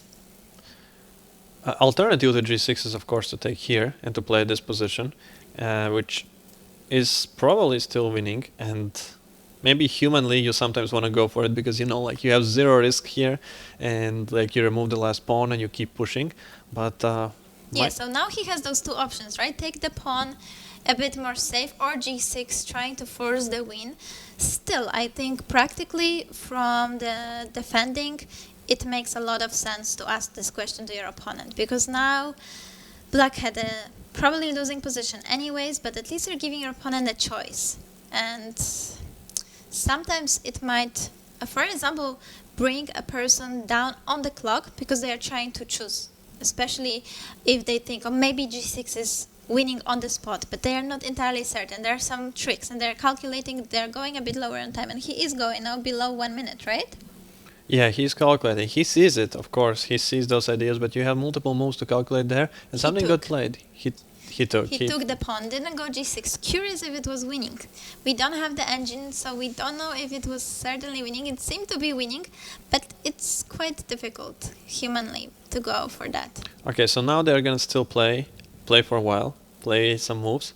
Of course, if g6 might be unstoppable, but then later on, you will have to get over g8 square, which is not gonna be easy. King is blocking one pawn, and then we are gonna be using two pieces to block the other light square, and it's gonna be taking a while to break through, I assume. So bishop c7, making sure that b6 pawn is secured, that the rook has all the freedom now to walk around, especially that we no longer need to protect e4 pawn, so rook is not tied down to defending anything. And now his main focus is gonna be the g pawn, because the king is far away. So the king is far away, so it can help with the defense of it. So with the rook and the pawn, he's gonna try to promote and try to force black to give up the bishop for the pawn, and then later on just to use the extra b pawn somehow to win the game. There can be also some Zugzwang ideas with pinning the bishop and rook.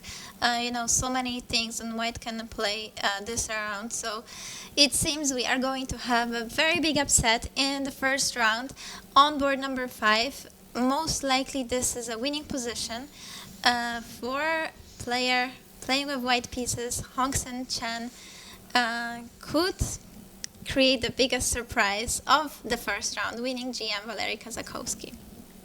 But it's not over. It's not over because in these different colored bishop positions, of course, some things tend to happen, but it is very, very likely that it is already winning position. Yeah. Especially with the way white player has played their game so far, because he has just played really, really fantastic game. The question is, are we going to be following the whole game till the end? That is a very, very good question.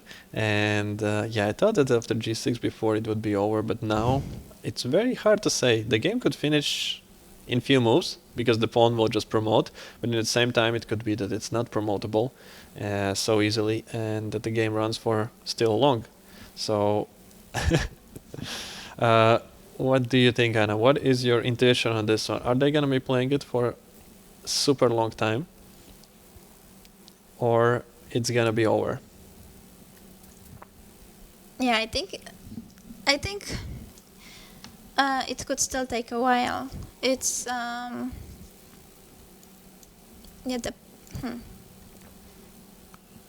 I mean, the pawn is going to get to g6. No, actually, isn't he simply... He can play this, I guess, now, forcing king f6, and then we have to... No, but we... Yeah... And now we again have to go around somewhere, somehow, to look for ways to promote. Rook h7 is on the board, yeah. Oh, rook h7, okay. That is interesting. He's getting g6 and then g7. So most likely it's a matter of few moves. Okay, maybe let's wait a few minutes and then wrap it up. And we are going to, if the game is not gonna finish, then we are going to sum it up tomorrow. Yeah, so now we cannot play g6 because there's gonna be a check, and if we go back now, one or the other way we take, we lose one of the pawns, and then it becomes automatic draw because we can give the bishop for the other pawn. So g6 is not possible after rook h8 move, and so white is gonna have to look for a different way how to maybe just rook g4. Yes, and it's on the board. That makes so much sense because now rook is just supporting the pawn. If we go here, we just get g6, and if we get a check, then we do something else, like king g8, king g7, and now the rook goes away somewhere. I don't even know to which direction I should go with the rook, and then we get g6 already, which means, like in these kind of positions with different colored bishops, it's all about crossing the light squares. So in this case, crossing the squares with a pawn which are controlled by your opponent's bishop. Each time you do that, this is like one step closer to a victory, to a win. And so this was there were two squares. Now it's going to be only one left, so it's going to be already much closer to an actual win. But the last one is going to be the hardest square to really get through, because we won't be able to so comfortably to support it by the king. So we will have to maybe have some tricky ideas to turn the bishop in the game. Maybe we'll have to switch that black needs full attention to stop the pawn, and then we can start attacking the king from the other side and try to threaten those kind of things, and that they are overloaded and not able to defend in a comfortable way. This position is probably analyzed, right, by the Nalimov table basis. It's 8 pieces? 8 pieces. I think 8 pieces is not yet analyzed. I think it's 7 is analyzed already.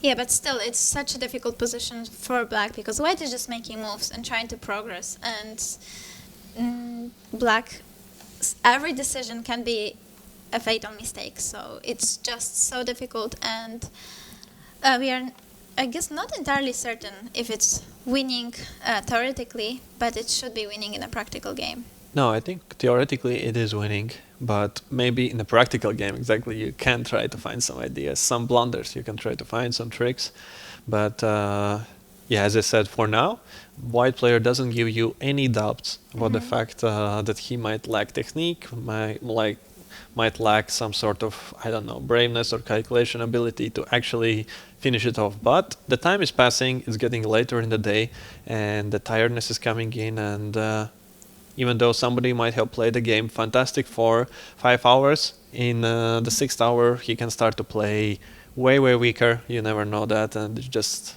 yeah, the fatigue can kick in, and it can basically switch the players, you know. It can feel like another person suddenly starts playing. So rook f1, g6, I assume we're gonna see now immediately on the board, and then we're gonna see if there is some defensive idea that Valery came up with or no. So g6 is played, and he has 2 minutes on the clock to decide what to do about it.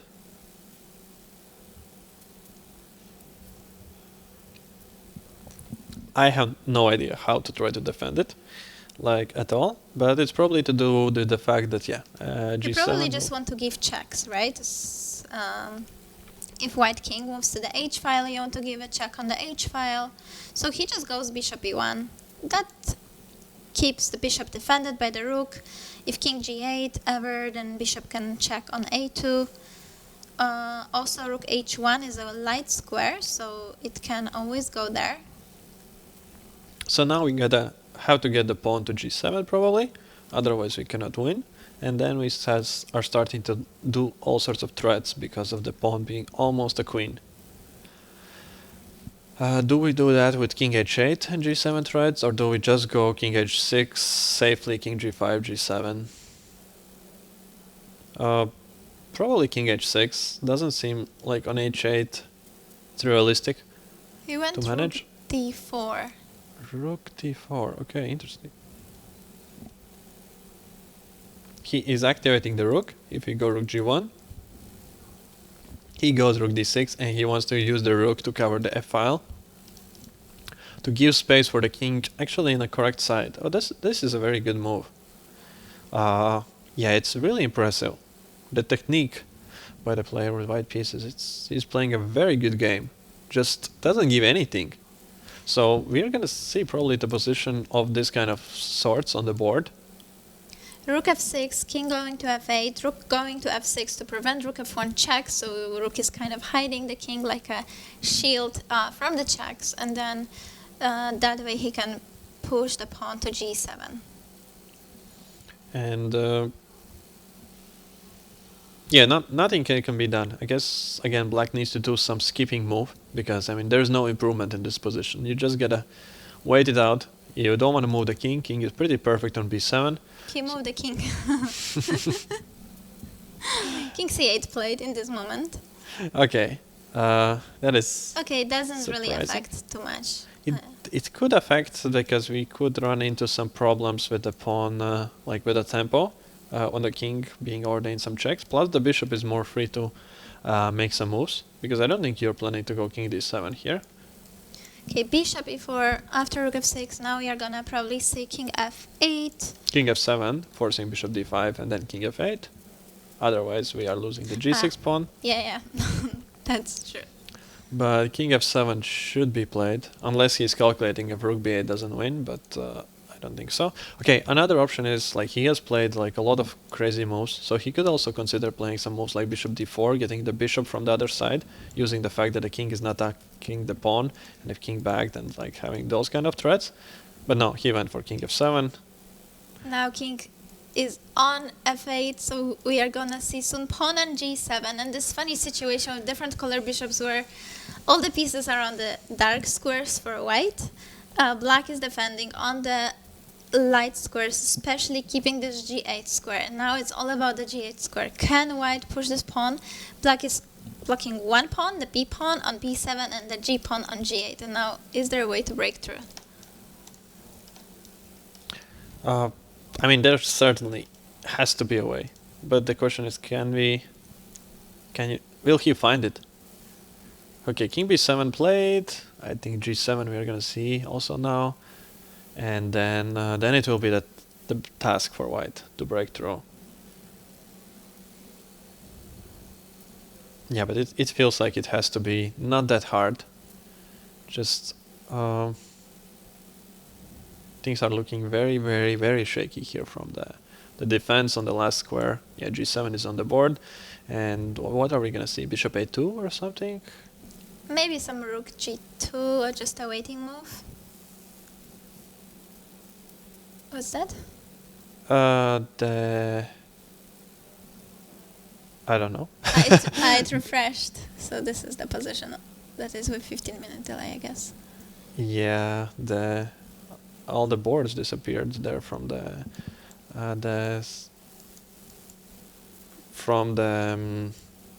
Because ongoing, yeah. All other games are finished. Oh wow! So we have such an interesting situation that actually the biggest upset that could happen is the longest game of the round. Oh wow! They must be so tired, but it doesn't seem thus far to be affecting the game from the white player, but also Kazakowski is trying to defend very well. So I'm trying to just get to the position that we have on the board, just by Bishop b1 has to go. Somehow rook to d6. King is on b7 again. Rook, yeah, bishop to d5. Yeah, now bishop d5, and that's the position. No, bishop d5. Okay, this is the position that we have right now on the board, and How yeah. does he win? Come on. Rook f7 doesn't win immediately, because here we can start checking, and we cannot make too much progress just yet, and you will need the help of bishop, but if you get help of bishop, then you lose the b6 pawn. So it doesn't win just immediately, so you have to find some sort of a clever lift idea how to get in a game. Maybe now is the moment to get the bishop from the other side, so that the bishop would be defending the pawn, but somewhere from these squares. And in that case, we will be first of all restricting opponent's rook by more. He will have no g1 square. And the second of all, we will be having some ideas with checks like this. And it might be that then the bishop is helping enough to have rook f7 threads already in the air. So now my most natural way to look at this would be to look for some move like bishop d4. That's bishop e5, bishop d4, and then to think. Just because bishop on c7, it's not necessary there. Can be always targeted with rook g4, right? And then we'll get to f2 where it's protected, and then we're gonna think further. So yeah, that is my feeling. How on the first glance I would be trying to break here through, because especially with the rook on the 6th rank, it feels just natural to act now to get the bishop in the game while everything is protected there, because well, we have to break through. If just attacking the bishop, the moment the rook is gonna leave the f-file, we're gonna get checks, and then the king is gonna lose the control of the g8 square. And he went bishop f4, so similar idea to yours, realizing that the bishop is no longer needed on c7, trying to go from the other side. Could he somehow try to just play rook f5 and just to g5? Oh yeah, that could be also his idea, just to cover the g-file. But he can't do it, then b6 is hanging. But then b6 is hanging, and as we know, if you manage to give this bishop for those two pawns, then it is a theoretical draw. There are some winning chances, practical games, but that is a theoretical draw. But I can promise you... We will see this. No, we will not be analyzing it. No. Please. Yes, then our broadcast team needs to just turn it off. Even if you want to stay here. Okay, I think we still have to stay with this game, since this could be an upset, and it's still not entirely clear. Bishop going to e3. We have this on the board, so yeah, absolutely. This idea that you had, going to defend the p6 pawn from the other side. So probably we're gonna see this, and then white is gonna be thinking again. Isn't there idea of rook d6 and rook d7 and going for the other pawn? What will you do? Rook d6, rook d7? You go passive. Which moment? Here? Or when do we do it? No, okay, here bishop f2, I guess, yeah? Yeah, here the check is gonna come. So bishop f2 should be played, and it's hard to imagine any other move from the black than rook e3. Rook g3, yeah, rook g3 is played. Bishop f2 I think is gonna get played as well relatively fast. Just keeping the time on the clock, and it seems like just a good idea, just a good move to have. And then we're gonna need to figure out something.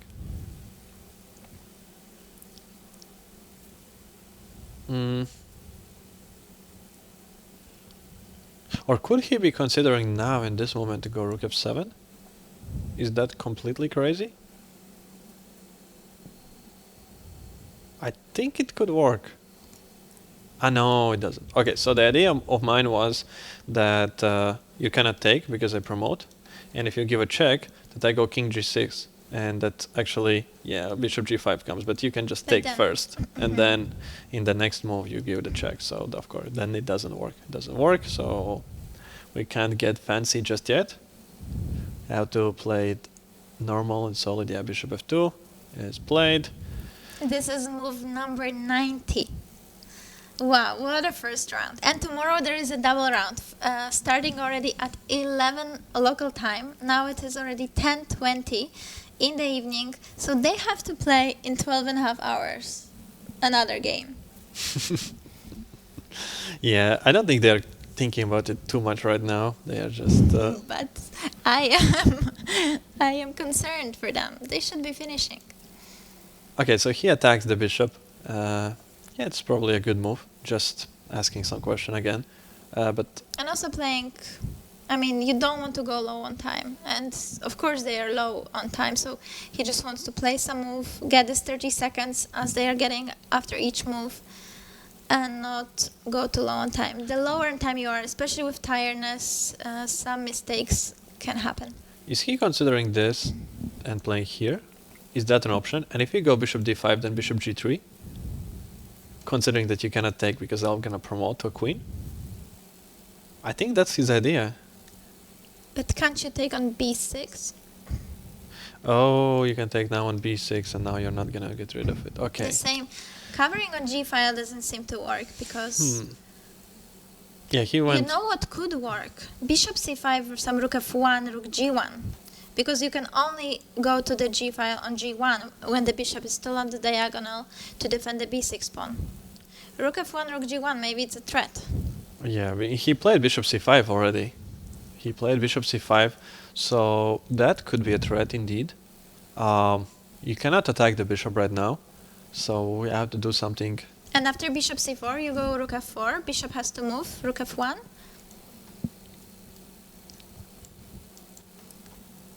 And we don't have a check, so let's say we go somewhere here, something, and if you go rook g1, no, that we can't do, the bishop is hanging. So we have to do something. Oh, so many moves all the time. It's just, and 30 seconds, 30 seconds, 30 seconds extra on every move. It just never ends. But how do we make sure that the bishop is not attacked? Just keeps attacking it wherever we go. So he played rook g3 here immediately after bishop c5, rook g3. This is what we have on the board, and I wonder, like, which is the winning idea here? How do we break through? Has to be a way. Just feels like there has to be a way, but how?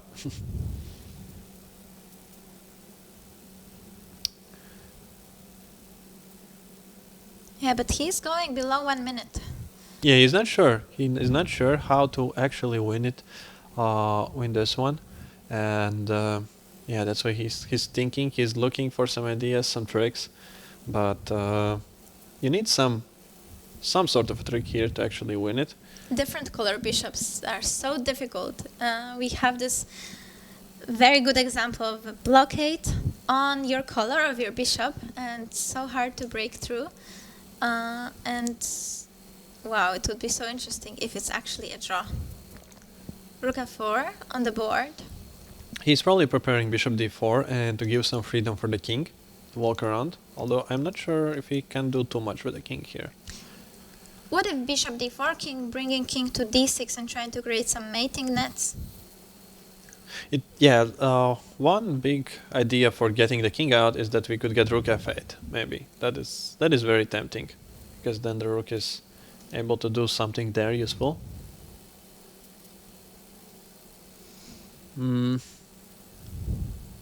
But yeah, could it be a fortress? It seems very unbelievable, but perhaps it is. And then we're gonna see them playing 50 moves in this position over and over again. Yeah, it could happen. Bishop d5 is on the board.